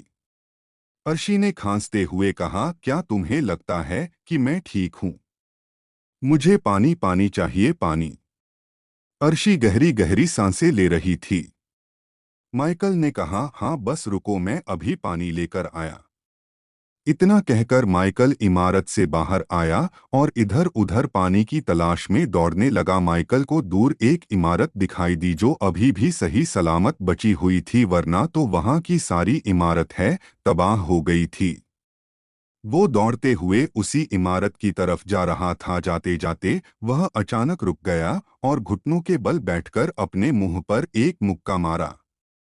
माइकल ने कहा, शिट, यानी मेरा प्लेन एकदम ठीक था। सारी गलती इस तबाह हो चुके पेट्रोल पंप की है। इसे यहाँ होना ही नहीं चाहिए। धमाके की आग यहाँ तक पहुँची होगी और यह पेट्रोल पंप तबाह हो गया और इसी की वजह से धमाके का प्रभाव अधिक घातक साबित हुआ, वरना मेरी कैलकुलेशन कैसे गलत हो सकती थी। माइकल के प्लान के मुताबिक उसके द्वारा किए गए धमाके का प्रभाव केवल उत्तर और पश्चिम दिशा में ही होना था, परंतु यह पेट्रोल पंप दक्षिण पश्चिम दिशा में था और इसी के कारण धमाके का प्रभाव बढ़ गया और वह पूर्व दक्षिण तक पहुंच गया। माइकल और उसके साथी जिस जगह थे वहां धमाके का कोई प्रभाव नहीं पड़ना चाहिए था। माइकल खुद को चांटा मारते हैं उठा और उस इमारत की तरफ दौड़ लगा दी। इमारत के बाहर माइकल को 2-4 एलियन दिखाई दिया। माइकल उनसे बचते हुए इमारत के अंदर दाखिल हुआ और पानी की तलाश करने लगा। उसे इमारत की तीसरी मंजिल पर एक पानी का कैंपर मिल गया। उसने उसे कंधों पर रखा और वापस अपने साथियों के पास पहुंच गया। माइकल ने अर्शी खन्ना को पानी पिलाया। पानी पीने के बाद अर्शी खन्ना ने राहत की सांस ली। इसके बाद दोनों ने मिलकर बारी बारी सबके ऊपर पानी डाला। उन्होंने सबको होश में लाने की कोशिश की, पर जेम्स के सिवाय कोई होश में नहीं आया। अर्शी ने सबकी नब्ज चेक करके कहा, जेम्स के अलावा सब मर चुके हैं। जेम्स ने गुस्से में कहा, मैंने कहा था कि तुम्हारा प्लान एकदम बकवास है, लेकिन तुम हो कि किसी की सुनते ही नहीं हो। तुम्हें टीम वर्क का मतलब भी नहीं मालूम। माइकल ने अपनी सफाई देते हुए कहा, मेरा प्लान एकदम ठीक था, उसके मुताबिक हम में से किसी को कुछ नहीं होता, पर बस एक गलती हो गई। यहाँ से चलो 400 मीटर की दूरी पर एक पेट्रोल पंप था। धमाके की वजह से उसके अंदर भयानक विस्फोट हुआ होगा और उसी की वजह से चारों तरफ आग फैल गई। अर्शी खन्ना ने कहा, जो होना था सो हो गया, अब आगे क्या करना है यह सोचने की जरूरत है, और हमारे साथियों का अंतिम संस्कार भी करना है। उसके इतना कहते ही एक तेज आवाज आई, वो पहले ही जल चुके हैं, अब उनका अंतिम संस्कार करके उन्हें क्यों जलाना चाहते हो? तुम इंसान भी न। माइकल, अर्शी खन्ना और जेम्स ने आवाज की तरफ देखा। उन्हें वहां 11 फीट ऊंचा एलियन दिखाई दिया, जिसके शरीर पर सुनहरा कवर चढ़ा हुआ था और सर पर एक राजमुकुट था। ये लाल ग्रह का राजकुमार अजगर राज का बेटा है और साम्राज्य का वारिस है, और इसलिए उसने और राजघराने के सभी सदस्यों ने इंसानी भाषा सीख रखी थी। अर्शी खन्ना, जेम्स और माइकल के होश उड़े जब उन्होंने उसके पीछे खड़ी उसकी सेना को देखा। वहां करोड़ों में एलियंस स्पेसशिप उतर रहे थे।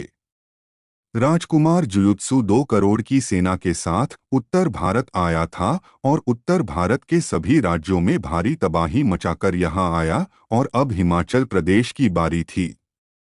माइकल उन्हें देखकर डर के मारे बेहोश ही हो गया। जेम्स और अर्शी खन्ना यह देखकर घबरा गए, क्योंकि उनका लीडर अब बेहोश हो चुका था और उनके सामने 2 करोड़ से भी ज्यादा एलियंस मौजूद।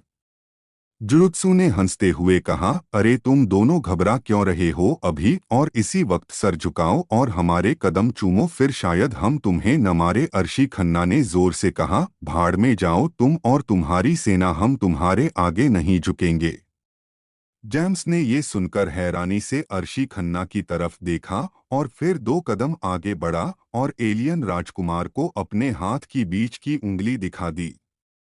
जुजुत्सु ने हैरानी से कहा, तुम कहना चाहते हो कि हम पहले तुम्हारी उंगली काट दे फिर तुम हमारे गुलाम बन जाओ, यही ना? जेम्स ने उंगली नीचे करते हुए कहा, नहीं हरगिज नहीं। जेम्स राजकुमार को बातों में लगा रहा था। उसे माइकल ने बेहोश होने से पहले अपनी घड़ी दिखाकर इशारा किया था। माइकल और जेम्स अच्छे दोस्त हैं, इसलिए वह एक दूसरे के इशारे अच्छे से समझते थे। माइकल, जो कि बेहोश पड़ा था, उसके दिमाग में खून तेजी से ऊपर नीचे होने लगा। उसके दिमाग के न्यूरॉन कोशिकाएं, जो कि पहले नीले रंग में चमक रही थी, अब वह लाल रंग में बदलने लगती हैं। धीरे धीरे सभी पूरी तरह लाल हो जाते हैं और इसी के साथ माइकल की आंखें खुली। अब वो अपनी दूसरी पर्सनैलिटी में आ चुका था। वे माइकल नहीं, मीका था।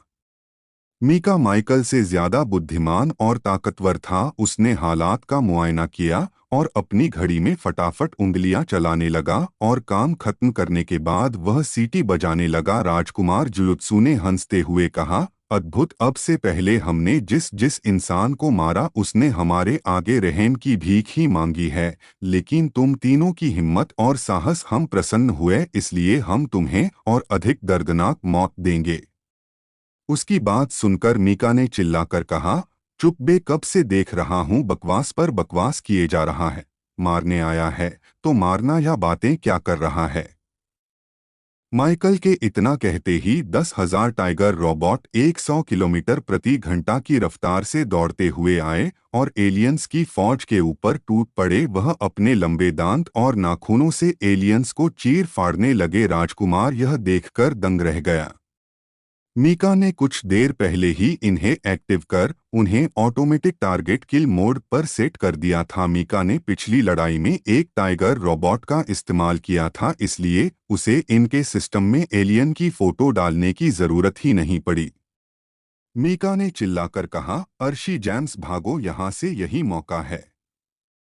तीनों ये सुनकर भागने लगे। भागते भागते माइकल ने अपनी घड़ी में टाइपिंग करनी जारी रखी। वह होलोग्राम स्क्रीन में टाइपिंग कर रहा था। उसने अपने सभी रोबोट को एक्टिव कर लिया। उसके पास 1 लाख इंसानी रोबोट, 10,000 टाइगर रोबोट मौजूद थे।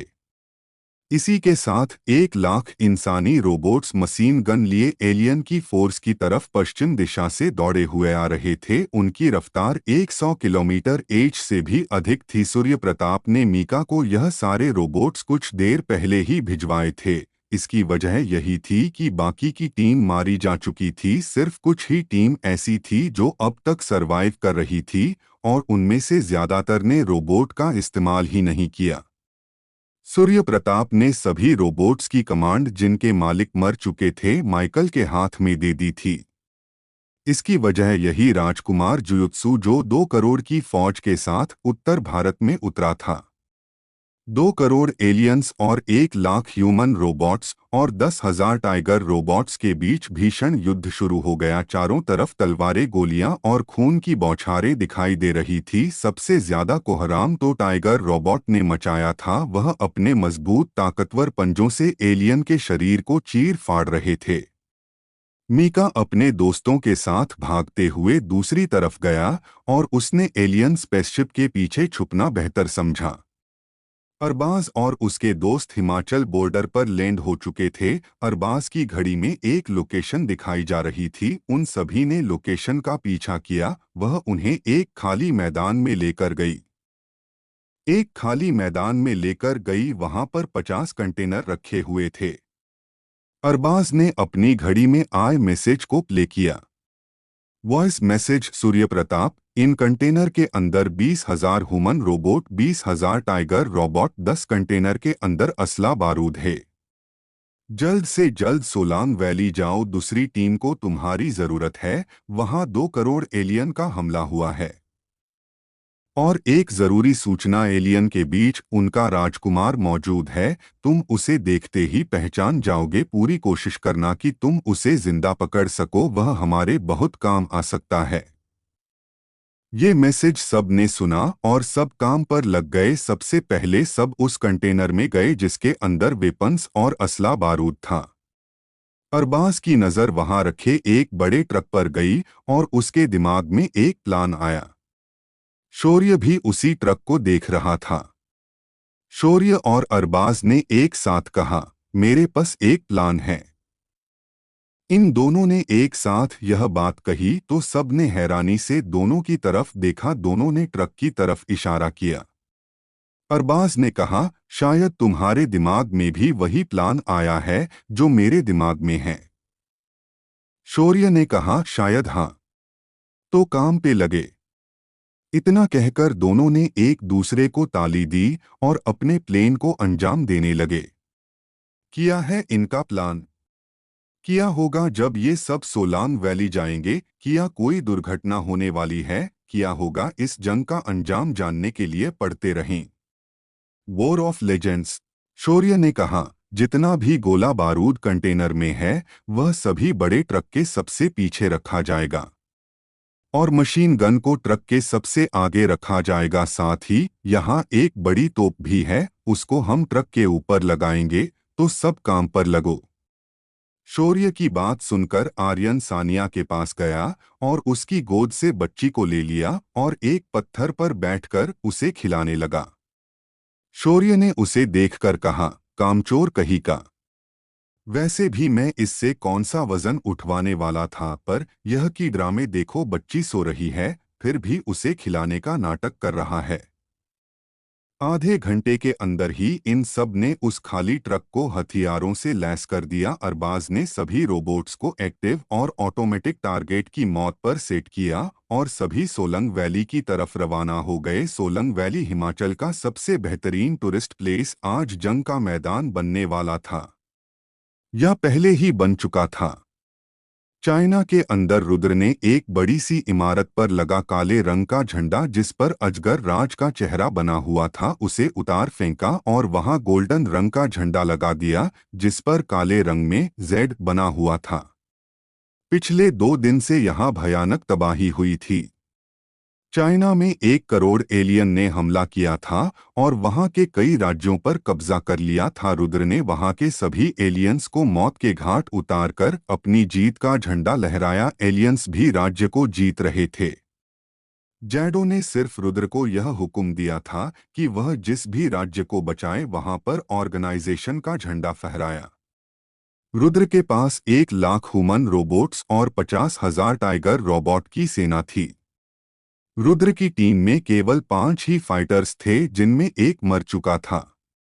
झंडा फहराने के बाद रुद्र ने कहा, यह 5वां राज्य है जिसको हमने एलियन के चंगुल से आजाद कराया है। 7 और राज्य बाकी है जिन पर एलियन ने कब्जा कर रखा। उसके इतना कहते ही उसके घड़ी में बीप की आवाज आई।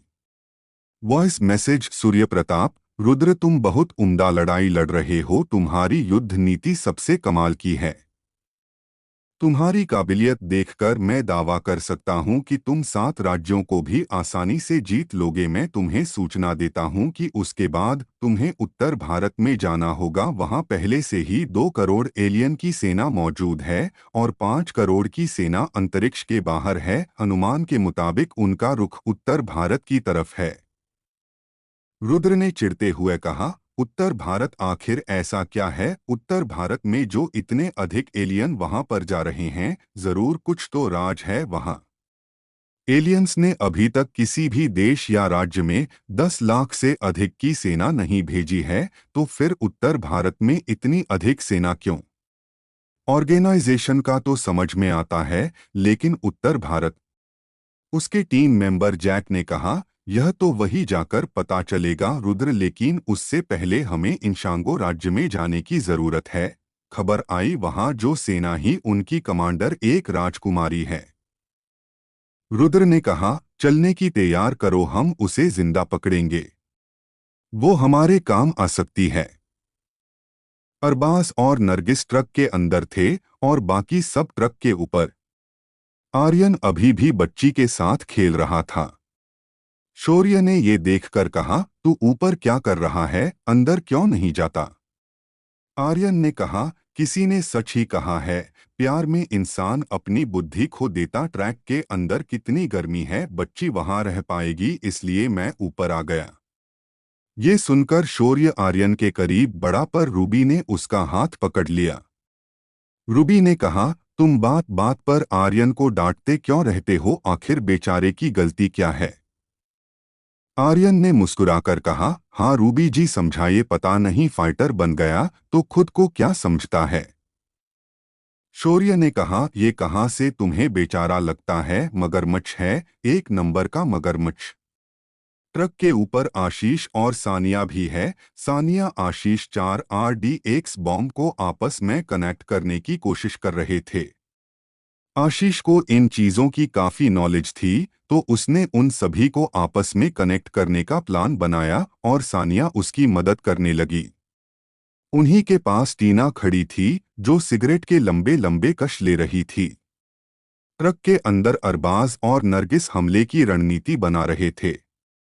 वो इस बात पर विचार कर रहे थे कि रोबोट आर्मी को कितने कितने सैनिकों में डिवाइड करना ठीक रहेगा और टाइगर रोबोट को आगे रखना बेहतर है या पीछे। अरबाज ने कहा, मेरे ख्याल से हमें टाइगर रोबोट को आगे रखना चाहिए। पहले वह एलियंस पर हमला करेंगे और पीछे से इंसानी रोबोट उन पर गोलियां बरसाएंगे। इस तरीके से हमें ज्यादा फायदा हो सकता है। नरगिस ने कहा, हाँ यही करना ठीक रहेगा। प्लान बनाते नरगिस उसे हैरानी से देख रही। वह उससे कुछ पूछना चाहती थी पर हर बार कहते कहते रह जाती है। अरबाज इस चीज को नोटिस कर रहा था और आखिर उससे रहा नहीं गया, तो अरबाज ने उससे इस बारे में पूछा, जिस पर उसने कहा, तुमने मेरे सवाल का जवाब नहीं दिया, मैं इसलिए ही अब तक तुमसे नाराज हूँ। अरबाज ने कहा, देखो मैं सच कह रहा हूँ, मुझे जरा भी नहीं मालूम कि कौन से सवाल की बात कर रही हो। मुझे तो यह भी याद नहीं कि तुमने मुझसे कब सवाल पूछा। नरगिस ने ऊंची आवाज में कहा, क्या तुम मजाक कर रहे हो? अगर हाँ तो यह बहुत ही घटिया मजाक है। अगर मैं तुम्हें पसंद नहीं तो साफ साफ मना क्यों नहीं करते थे? मुझे इग्नोर क्यों रहे हो? अरबाज ने कहा, पसंद नहीं है, अब इसका क्या मतलब है? प्लीज मेरे लिए ये समझो, मैं के लीडर होने के नाते ऑर्डर दे रहा हूँ। मुझे बताओ कि तुमने मुझसे क्या सवाल पूछा था। नरगिस ने कुछ देर सोच कर कहा, शायद तुम सच में भूल चुके हो, तो सुनो, किया तुम्हें टूर्नामेंट से पहले की हमारी मुलाकात याद नहीं, जब हम अकेले मेडिकल रूम में थे? अरबाज ने कहा, जहां तक मुझे याद है, टीना को हॉस्पिटल पहुंचाने के बाद मैं सीधा टूर्नामेंट के लिए चला गया था, हमारी कोई बात नहीं हुई थी। नरगिस गुस्से में कहा, मैंने तुम्हें डेट के लिए पूछा था पर तुम बिना कुछ कहे वहां से चले गए थे। यह सुनकर अरबाज गहरी सोच में चला गया और फिर कहने लगा कि उस दिन आखिर क्या हुआ था। अतीत। अरबाज मेडिकल रूम की खिड़की से बाहर झांक रहा था, उसके पीछे नरगिस खड़ी थी जो से कुछ कहे जा रही थी, पर अरबाज आंखें बंद करके बस इसी बारे में सोच रहा था कि वह आखिर टूर्नामेंट में शौर्य को कैसे मार सकता है। वो नरगिस की बात सुनता तक नहीं है और अपने दिमाग में शौर्य को मारने का प्लान बनाकर वहां से चला जाता है और पलटकर एक बार नरगिस की तरफ देखता तक नहीं। अरबाज ने याद करने के बाद हिचकिचाते हुए कहा, मुझे याद आ गया, दरअसल उस दिन मेरा ध्यान किसी और के ऊपर था, तभी मैं तुम्हारी तरफ पीठ करके खड़ा था, मैंने तुम्हारी बात सुनी तक नहीं कि तुमने मुझसे क्या कहा। आई एम सॉरी, नरगिस ने उदासी भरी आवाज में कहा। यानी मैं बेवकूफ, इतना टाइम से वैसे ही तुम्हें परेशान कर रही थी। अच्छा सुनो, अब तो तुम्हें पता चल गया है कि मैंने क्या पूछा था, तो तुम्हारा क्या जवाब है? प्लीज अब यह मत कहना कि तुमने सुना नहीं। अरबाज ने कुछ देर सोच विचार करा, उसे कुछ समझ नहीं आता कि वो नरगिस को किया जवाब, पर तभी आर्यन ट्रक के अंदर आ जाता, उसके हाथ में बच्ची नहीं थी। आर्यन को आता देख नरगिस एक बंदूक उठाकर और उसमें बुलेट लोड करने लगती है और अरबाज भी एक मशीन गन को उठाकर उसमें छेड़छाड़ करने लगता है। वह दोनों आर्यन को ऐसे दिखाते हैं जैसे उनके बीच अभी कुछ बात ही नहीं हुई। आर्यन ने कहा, देखो बनो मत, मैंने देख लिया कि तुम दोनों अभी कुछ देर पहले चिपक कर बातें कर रहा था और मेरा आते ही एक दूसरे अलग हो गए। अरे मुझसे शर्माने की कोई जरूरत नहीं है, मैं आज हूं कल नहीं। उसकी बात सुनकर नरगिस ट्रक के बाहर चली गई और सिगरेट जलाकर पीने लगी। उसके जाने के बाद आर्यन अरबाज के पास गया और मुस्कुराते हुए कहा, क्या हुआ भाई, कैसे उदास है?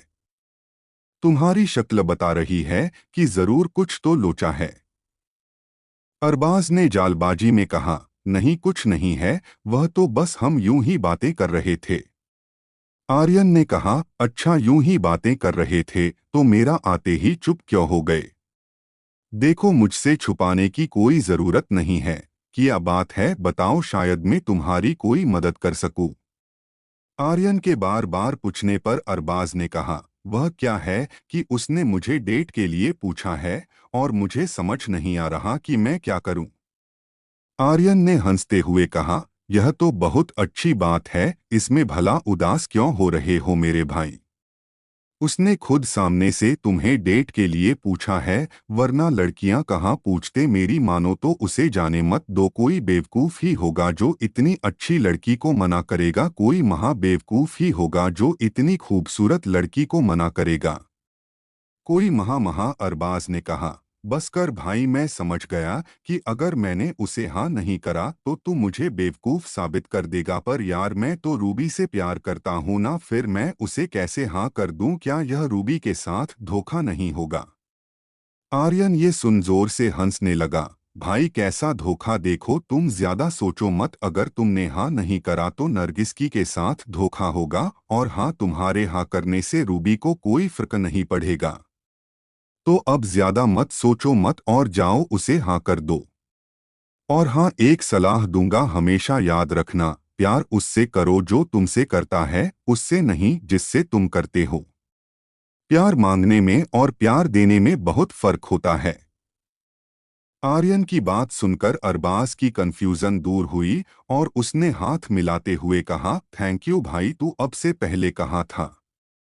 इतना कहकर अरबाज ट्रक से बाहर चले गया और नरगिस के हाथ से सिगरेट छीन फेंक दी। नरगिस ने कुछ कहना चाहा पर अरबाज ने उसे रोकते हुए कहा, कुछ मत बोलो, मैं मेरी मेरी हाँ है, आई लव यू। अरबाज के मुंह से यह सुनकर नरगिस के चेहरे पर स्माइल आ गई और उसने भी आई लव यू कहा और उसके गले लग गईं। दोनों ने एक दूसरे की आंखों में देखा और धीरे धीरे उनके होंठों के बीच की दूरियां कम होने लगीं और आखिर में उनके होंठ मिल गए। वो दोनों किस करने लगे। आशीष ने खड़े होकर अंगड़ाई ली। उसकी नजर नीचे की तरफ गई जहां अरबाज और नरगिस एक दूसरे से लिपटे हुए किस कर रहे थे। आशीष ने हंसते हुए कहा, चलो किसी को तो अपना प्यार मिला। सानिया ने कहा, ये क्या बकवास कर रहे हो तुम। आशीष ने कहा, उठकर खुद ही देख लो कि मैं क्या बकवास कर रहा हूं। उसकी बात सुनकर सानिया खड़ी हुई और वह भी ट्रक के नीचे देखने लगी। अरबाज और नरगिस को किस करता देख वह हैरान थी। उसका मुंह खुला हुआ था। तभी आशीष ने अपने हाथ से उसका मुंह बंद किया। उसके बाद शौर्य, रूबी और टीना भी ट्रक के किनारे पर आए। अब सब ये रोमांटिक नज़ारा देख रहे थे। क्या होगा आगे इस एक्शन लोडेड कहानी में। क्या सोलांग वैली में कोई बड़ा खतरा इनका इंतजार कर रहा है। क्या माइकल राजकुमार जुजुत्सु को कैद कर लेगा। जानने के लिए पढ़ते वॉर ऑफ लेजेंड्स। टीना ये देखकर हैरान थी और उसकी गोद में खेल रही बच्ची उसके हाथ से छूटी पर तभी उसने उसे संभाल लिया। किसी की भी नजर उस पर नहीं गई क्योंकि सब बस अरबाज और नरगिस को ही देख रहे थे। अरबाज की घड़ी में मैसेज आया जिसकी आवाज से अरबाज और नरगिस अलग हुए। नरगिस की नजर जब ट्रक के ऊपर गई तो उसका मुंह शर्म से लाल हो गया। अरबाज ने वॉइस मैसेज प्ले किया, सूर्य प्रताप, एजेंट नंबर 1 और टीम ए के लीडर, यह सब बाद में कर लेना। जल्द से जल्द सोलांग वैली पहुंचो, वहां के हालात खराब होते जा रहे हैं। टीम बी को तुम्हारी मदद की जरूरत है। ओवर। और हाँ, कॉन्ग्रेचुलेशन, फाइनली तुम्हारी गर्लफ्रेंड बन ही गई, वरना रूबी के चक्कर। रूबी का नाम सुनते ही अरबाज ने मैसेज बंद कर दिया क्योंकि सब वह मैसेज सुन रहे थे। मैसेज बंद करने के बाद किसी को जोर से हंसने आवाज आई। आर्यन लौट पॉट होकर जोर जोर से हंस रहा था। शौर्य ने कहा, अबे बस कर, कितना हंसेगा राक्षस कहीं के।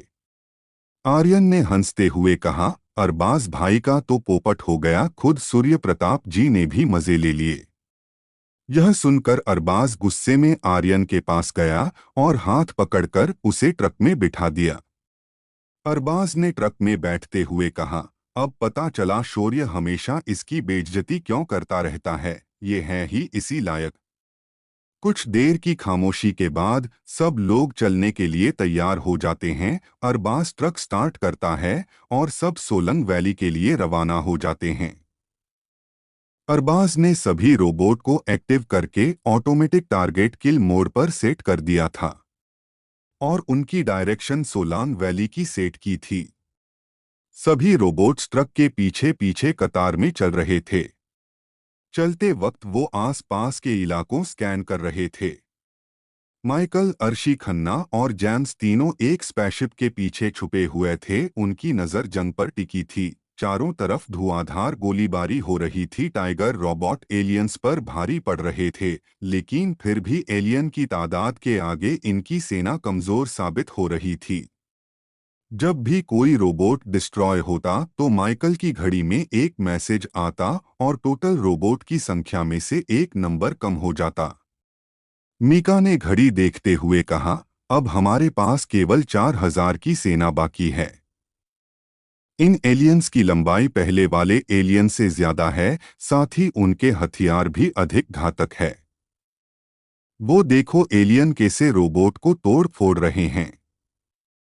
हमारा एक इंसानी रोबोट 6 एलियन पर भारी है, साथ ही एक टाइगर रोबोट 10 एलियन को मार रहा है। फिर भी हमारी सेना बस 4000 ही बाकी है। अगर ऐसे ही चलता रहा तो हमारे पास एक भी रोबोट नहीं बचेगा और हम यह शहर हार जाएंगे। जेम्स ने चिल्लाकर कहा, कमांडर सूर्य प्रताप ने अब तक कोई मदद क्यों नहीं भेजी। उन्होंने कहा था कि वह और सेना को भेज रहे हैं, पर अब तक तो कोई आया क्यों नहीं। अर्शी खन्ना ने कहा, क्या तुम चिल्लाना बंद करोगे। तुम्हारे इस तरह चिल्लाने से मदद नहीं आने वाली, हमें ही कुछ सोचना पड़ेगा। मीका ने कहा, तुमने सही कहा अर्शी, हमें ही कुछ करने की जरूरत है, कुछ बड़ा और खतरनाक। इतना कहकर मीका एक गहरी सोच में चला गया। उसी के साथ जेम्स और अर्शी खन्ना भी सोचने लगे कि वो अब क्या कर सकते हैं। मीका ने उत्सुकता से कहा, मिल गया आइडिया, हम इनसे सौदा करेंगे। जेम्स ने हैरानी से कहा, कैसा सौदा? वो तुमसे क्यों सौदा करेंगे? हमारे ऐसा किया है जिसके लिए वो हमसे सौदा करेंगे। मीका ने कहा, देखो इस सेना का कमांडर जो कि एक राजकुमार है, अगर हम उसे बंधक बना ले तो उसकी सेना समर्पण कर देगी। अर्शी ने कहा, और उसे बंधक कैसे बनाओगे? जरा देखो, उसके पास लाखों में एलियन जमा है। उनके इस गहरे को तोड़कर उस तक पहुंच पाना नामुमकिन है। माइकल ने कहा, एक तरीका है, ध्यान से सुनो, हमें कैसे भी करके यह सस्पेसशिप स्टार्ट करनी है। एक बार अगर हमने इसको स्टार्ट कर लिया तो हम इसकी मदद से उस तक आसानी से पहुंच जाएंगे और हमें कोई रोकेगा भी नहीं। और अगर एक बार मैं उस तक पहुंच गया तो मैं उसे बंधक बना लूंगा। जेम्स ने कहा, क्या तुम्हें पूरा विश्वास है कि तुम उसे फाइट में हरा पाओगे? मीका ने कहा, मुझे इतना विश्वास है कि मैं उस घिनौने जीव से तो नहीं हारने वाला। तो चलो अब स्पेसशिप के अंदर। तीनों स्पेसशिप के अंदर जाते हैं, जहां एक बड़ी सी स्क्रीन और उसके पास 4 कुर्सियां थी और सामने गोलाकार के छोटे छोटे रंग बिरंगी बटन किसी कीबोर्ड की तरह। तीनों उसे समझने की कोशिश करते हैं कि स्पेसशिप को कैसे उड़ाया जाता है, पर उनके कुछ समझ नहीं आता। जी तोड़ कोशिश करने के बाद भी उन्हें समझ नहीं आता कि इस स्पेसशिप को कैसे उड़ाया जाए। यही सोच सोच कर मीका का दिमाग घूमने लगता है और वह पैर पटकते हुए बाहर जाता है। मीका एक एलियन की पीठ पर झपटा है और उसके कंधे में खंजर घुसा देता है। माइकल उसे खींचता हुआ स्पेसशिप के अंदर ले जाता है। मीका ने कहा, तुम दोनों मेरा मुंह क्या ताक रहे हो? इसके हाथ पकड़ो। अर्शी और जेम्स उस एलियन के हाथ पकड़ लेते हैं और माइकल उसकी टांग मोड़कर तोड़ देता है। मीका ने अपना खंजर एलियन के कंधे से निकाला और एक बार फिर उसके कंधे में घुसा दिया। मीका ने गंभीर आवाज में कहा, सुन बे घिनौने कीड़े, मुझे नहीं मालूम कि तू मेरी बात समझ सकता है या नहीं, पर मैं बस इतना चाहता हूं कि तू इस खटारा को स्टार्ट कर और सामने की तरफ ले जा जहां तुम्हारा कमांडर खड़ा है। मीका ने उंगली से कमांडर की तरफ इशारा किया, पर एलियन ने अजीब सी भाषा में कुछ कहते हुए अपना सिर नमे हिलाया। जेम्स ने कहा, इतना तो क्लियर है कि ये मना कर रहा है। मीका ने एलियन का हाथ कीबोर्ड के ऊपर रखा और उसके कंधे से खंजर निकालकर उसकी उंगली मारता है। मीका ने उसकी पांचों उंगली काट दी और उसका दूसरा हाथ भी कीबोर्ड के ऊपर रखा। मीका ने ऊंची आवाज में कहा, चुपचाप हमें अपने कमांडर के पास लेकर चल, वरना अगली बार तेरी आंखें फोड़ दूंगा। इसी के साथ मीका ने एलियन के दूसरे हाथ की भी उंगलियां काट दी और फिर खंजर उसकी आंख के ऊपर रखा। एलियन दर्द के मारे चीखने चिल्लाने लगा। मीका ने जैसे ही खंजर एलियन की आंख के अंदर घुसाना चाहा, एलियन ने अपने कटे हुए हाथ से ही एक बटन दबा दिया। उसका हाथ कट रहा था, पर फिर भी उसने जैसे तैसे एक लाल बटन दबाया और सामने से एक हेलमेट निकलकर बाहर आ गया। वह हेलमेट किसी चश्मे के आकार का डिवाइस था। एलियन ने कांपते हुए हाथों से उसे सर पर पहना और अपने हाथों को स्क्रीन पर रखा। इसी के साथ स्पेसशिप ने उड़ान भरी और उसका रुख राजकुमार जुयुत्सु की तरफ था। अब स्पेसशिप उड़ान भर रही थी। ये देख मीका ने कहा, ये हुई न बात, इतना काम पहले ही कर देते तो तुम्हारी उंगलियां ही बच जाती। अर्शी खन्ना ने कहा, माइकल तुम्हें अचानक क्या हो जाता है? कभी तुम एलियन को देखकर बेहोश हो जाते हो तो कभी उन्हें बेरहमी से मारते हो, कभी चुप रहते हो तो कभी बड़बोले बन जाते हो। मैं तुम्हें समझ नहीं पा रही। मीका ने गंभीर आवाज में कहा, जो एलियन को देखकर बेहोश हुआ था वो माइकल था, पर मैं मीका हूं।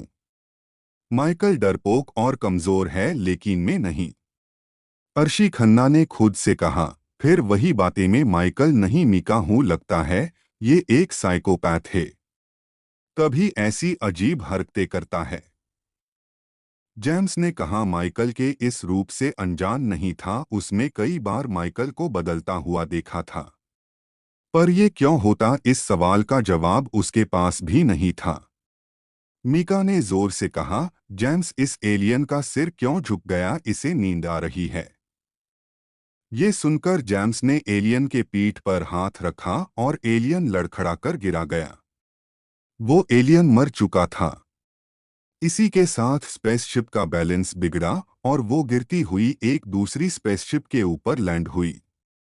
उसके अंदर तीनों इधर उधर गिर रहे थे। स्पेसशिप के अंदर तीनों की हालत खराब हो चुकी थी। अर्शी खन्ना ने चिल्लाते हुए कहा, ओ शिट, हम चारों तरफ से एलियन से गिर चुके हैं। मीका ने कहा, क्रैश लैंडिंग के बाद भी बच गए, पर यह मेरे ऊपर गिला गिला क्या गिर रहा है। अर्शी खन्ना ने सूंघते हुए कहा, स्मेल से तो यह पेट्रोल की तरह लग रहा। तभी मीका और अर्शी को टूटे हुए हेलमेट में से चिंगारी निकलती हुई दिख रही थी। इसका सीधा सा मतलब था कि किसी भी पल यह स्पेसशिप ब्लास्ट हो सकती है। इसी डर से मीका उन दोनों का हाथ पकड़कर नीचे छलांग लगा देता है। वो तीनों अब एलियन के एक गोल घेरे में थे। उनके सामने कमांडर जुजुत्सु सिंहासन पर बैठा था। राजकुमार जुजुत्सु ने उन तीनों का मजाक उड़ाते हुए कहा, जब मैं यहाँ आया था तो मैंने एक दीवार के ऊपर कुछ लिखा हुआ देखा था कि आसमान से गिरा और खजूर पर अटका। इस बात का मतलब मुझे अब समझ में आया। हाँ हाँ हाँ हाँ, 1 मिनट, इसका मतलब खजूर है। तुम्हारी इतनी हिम्मत, तुमने हमें खजूर कहा। सिपाहियों मर्दों, इन्हें। मीका, जेम्स और अर्शी उसकी बात बड़े ध्यान से सुन रहे थे, पर उन तीनों को ही पेट में कुछ अजीब सा महसूस हो रहा था। अचानक ही अर्शी और जेम्स तेजी में राजकुमार की तरफ बढ़े और एक साथ दोनों ने उसके ऊपर उल्टी कर दी, क्योंकि कुछ देर पहले वो स्पेसशिप हवा में किसी लट्टू की तरह घूम रही थी। एक एलियन सिपाही ने अपनी भाषा में चिल्लाकर कहा, भागो, ये जहर उगल रहे हमारे राजा की तरह, हम सब जल जाएंगे, भागो।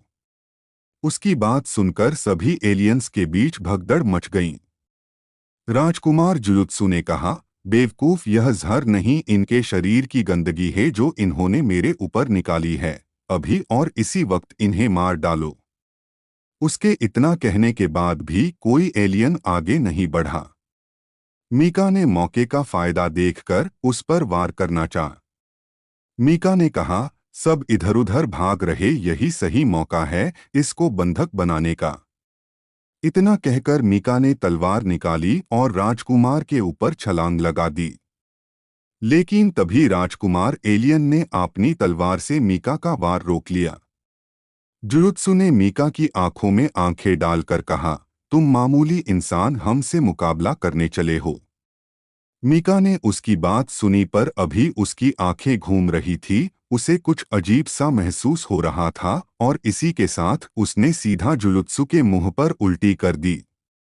जुजुत्सु उल्टी से बचने के लिए पीछे का हुआ और उसका पैर नीचे गिरी उल्टी पर पड़ा, जिससे वह फिसलकर जमीन पर गिर गया। जब उसके सिपाहियों ने यह देखा तो उनके बीच भगदड़ और भी ज्यादा बढ़ गई।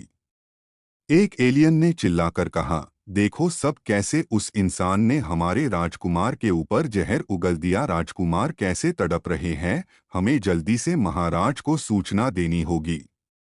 किया होगा आगे, किया मीका इस राजकुमार को मार देगा। किया होगा जब अजगर राज को इसकी सूचना मिलेगी। जानने के लिए पढ़ते ये एक्शन एडवेंचर कहानी वॉर ऑफ लेजेंड्स सिर्फ और सिर्फ पॉकेट नॉवल पर। एक एलियन ने चिल्लाकर कहा, देखो सब, कैसे उस इंसान ने हमारे राजकुमार के ऊपर जहर उगल दिया। राजकुमार कैसे तड़प रहे हैं। हमें जल्दी से महाराज को सूचना देनी होगी। राजकुमार ने गुस्से में चिल्लाया, इतनी बेइज्जती तो कभी हमारी राजमहल में भी नहीं, हम छोड़ेंगे नहीं। राजकुमार गुस्से में उठा और आगे बढ़ा, तभी वह एक बार फिर फिसलकर नीचे जा गिरा। मीका ने उल्टी करते हुए कहा, युआई उआऊ जेम्स, इसे पकड़ लो, यही युआई, यही सही मौका है। ये सुनकर जेम्स ने अपनी तलवार उठाई और राजकुमार जुयुत्सी की पीठ में घूंसा दी और फिर तलवार को उसकी गर्दन पर रख दिया।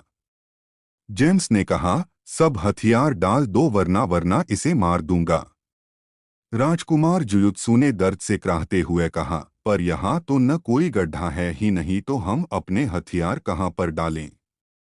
जेम्स ने चिढ़ते हुए कहा, अबे क्यों दिमाग खराब कर रहा है? मेरा मतलब अपने सिपाहियों से बोल कि हथियार जमीन पर रख दें और घुटनों के बल बैठ जाएं।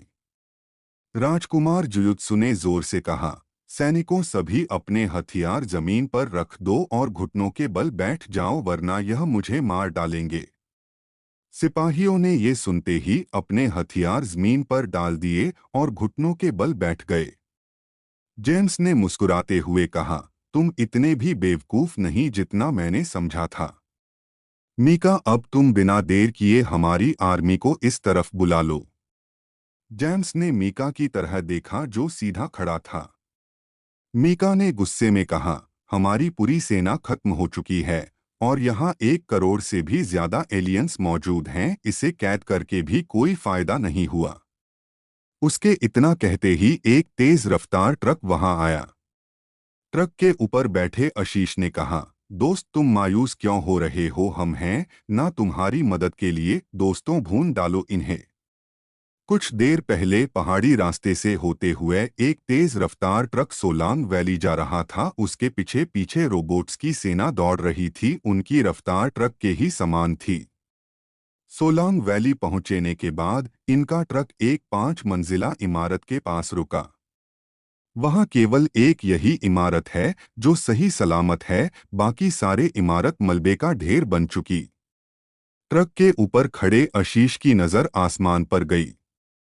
आशीष ने वहां कुछ अजीब देखा। आशीष ने सबका ध्यान उस ओर करते हुए कहा, हे गेस, वह देखो उस स्पेसशिप को जरा ध्यान से देखना, ऐसा नहीं लग रहा कि कोई उसे पतंग की तरह उड़ा रहा है? कैसे वह गोल गोल करतब कर रही है। शौर्य ने कहा, तुम्हें स्पेसशिप की पड़ी है? जरा कान लगाकर सुनो, उस तरफ से गोलियों की आवाजें भी आ रही हैं। रूबी ने हैरानी से कहा, यह तुम क्या बात कर रहे हो? हमें तो कोई आवाज नहीं आ रही।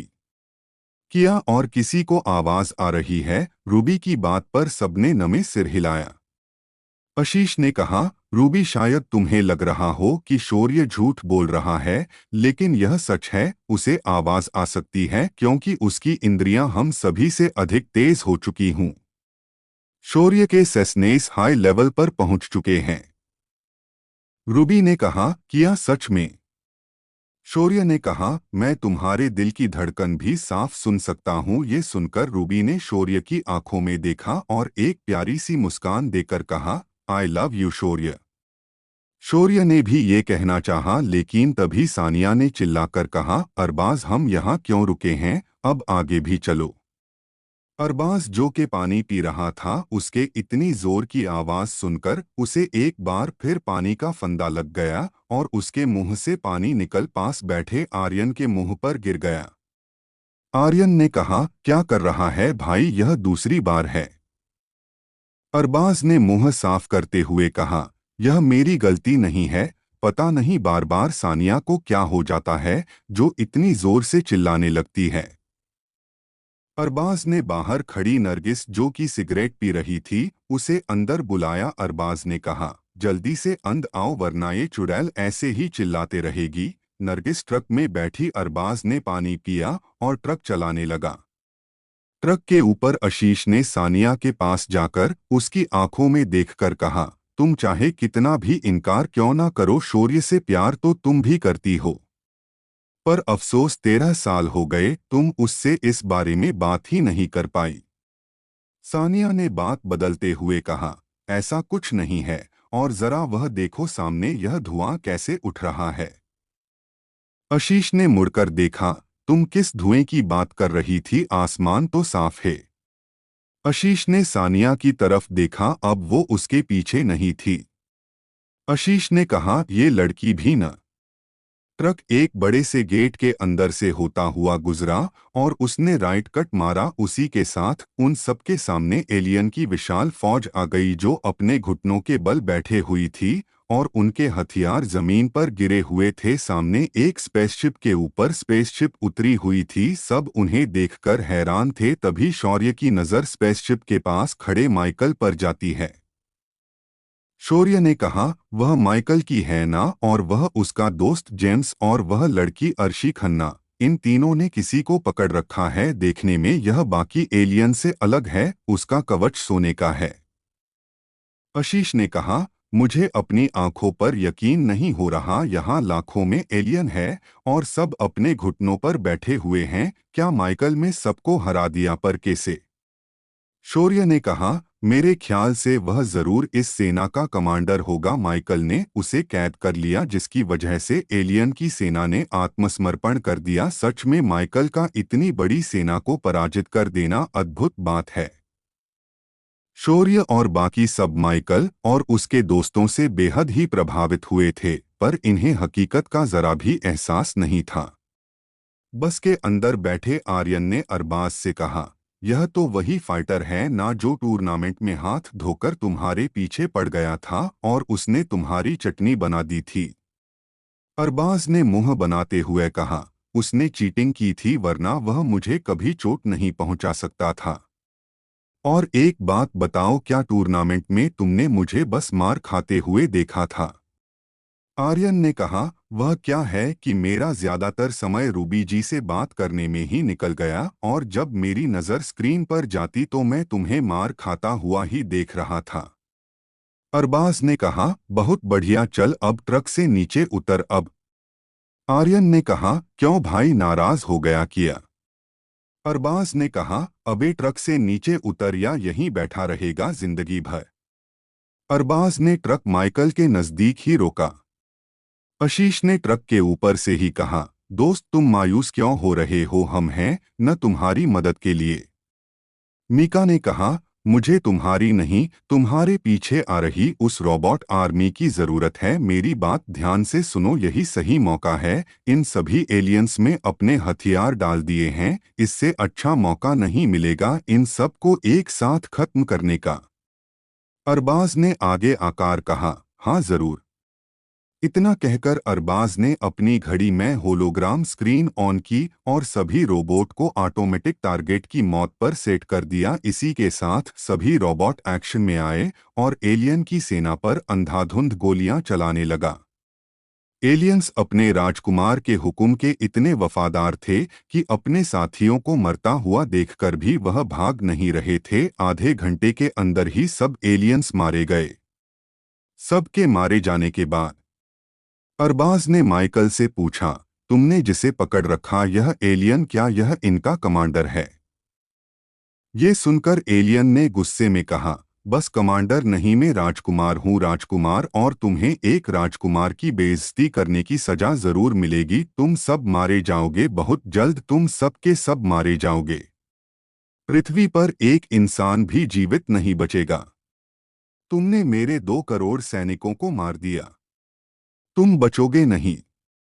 राजकुमार जुलुत्सु सभी फाइटर्स को धमकी दे रहा था। उसकी धमकी सुनकर जेम्स ने उसे एक चांटा मारते हुए कहा, पता नहीं कितना बोलता है यह।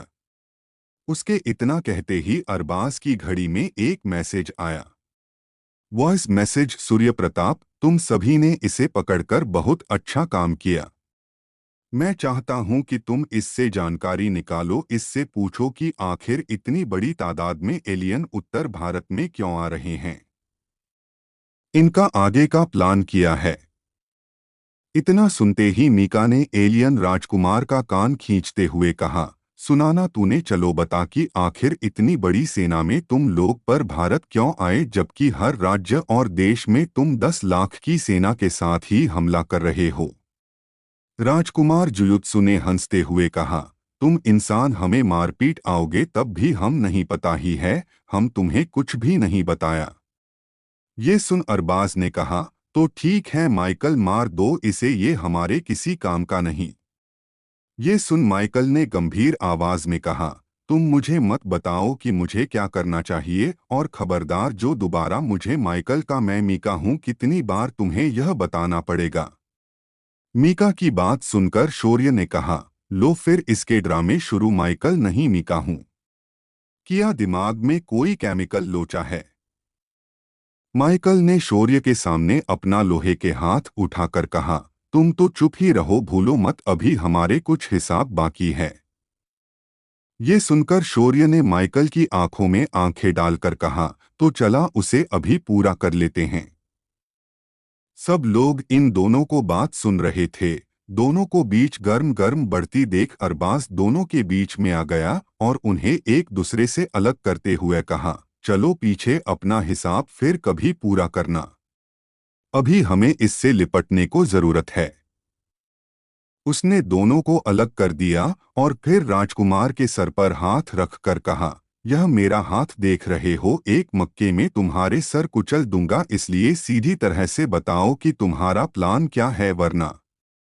इतना कहकर अरबाज ने एलियन राजकुमार के सिर पर एक हल्का मुक्का मारा। उसके मुक्के के वार से एलियन राजकुमार दर्द से चिल्लाया। इसके बाद अरबाज ने उसके सिर पर एक और मुक्का मारा। एलियन राजकुमार ने दर्द से कराहते हुए कहा, ठीक है, मैं बता रहा हूँ, बस मुझे टॉर्चर करना बंद करो। उसके इतना कहते ही अरबाज ने उसे मारना बंद किया और उसे बोलने को कहा। राजकुमार जुयुत्सु ने कहा, दरअसल हम यहाँ क्रिस्टल की तलाश में आए थे। हमारी रिसर्च के मुताबिक क्रिस्टल इसी राज्य में मौजूद हैं, इसलिए ही हमने इतनी बड़ी तादाद में यहाँ हमला किया। ये सुनकर शौर्य ने हैरानी से पूछा, यह किस क्रिस्टल की बात कर रहा है? अरबाज ने कहा, वो अब यही बताएगा को ये क्रिस्टल क्या चीज है और वो यहाँ क्या कर रहा है। क्या एलियन यहाँ क्रिस्टल की तलाश में आए हैं? क्या मकसद है एलियंस का? क्या अजगर राज भी अमर होना चाहता है? जानने के लिए पढ़ते रहें वॉर ऑफ लेजेंड्स।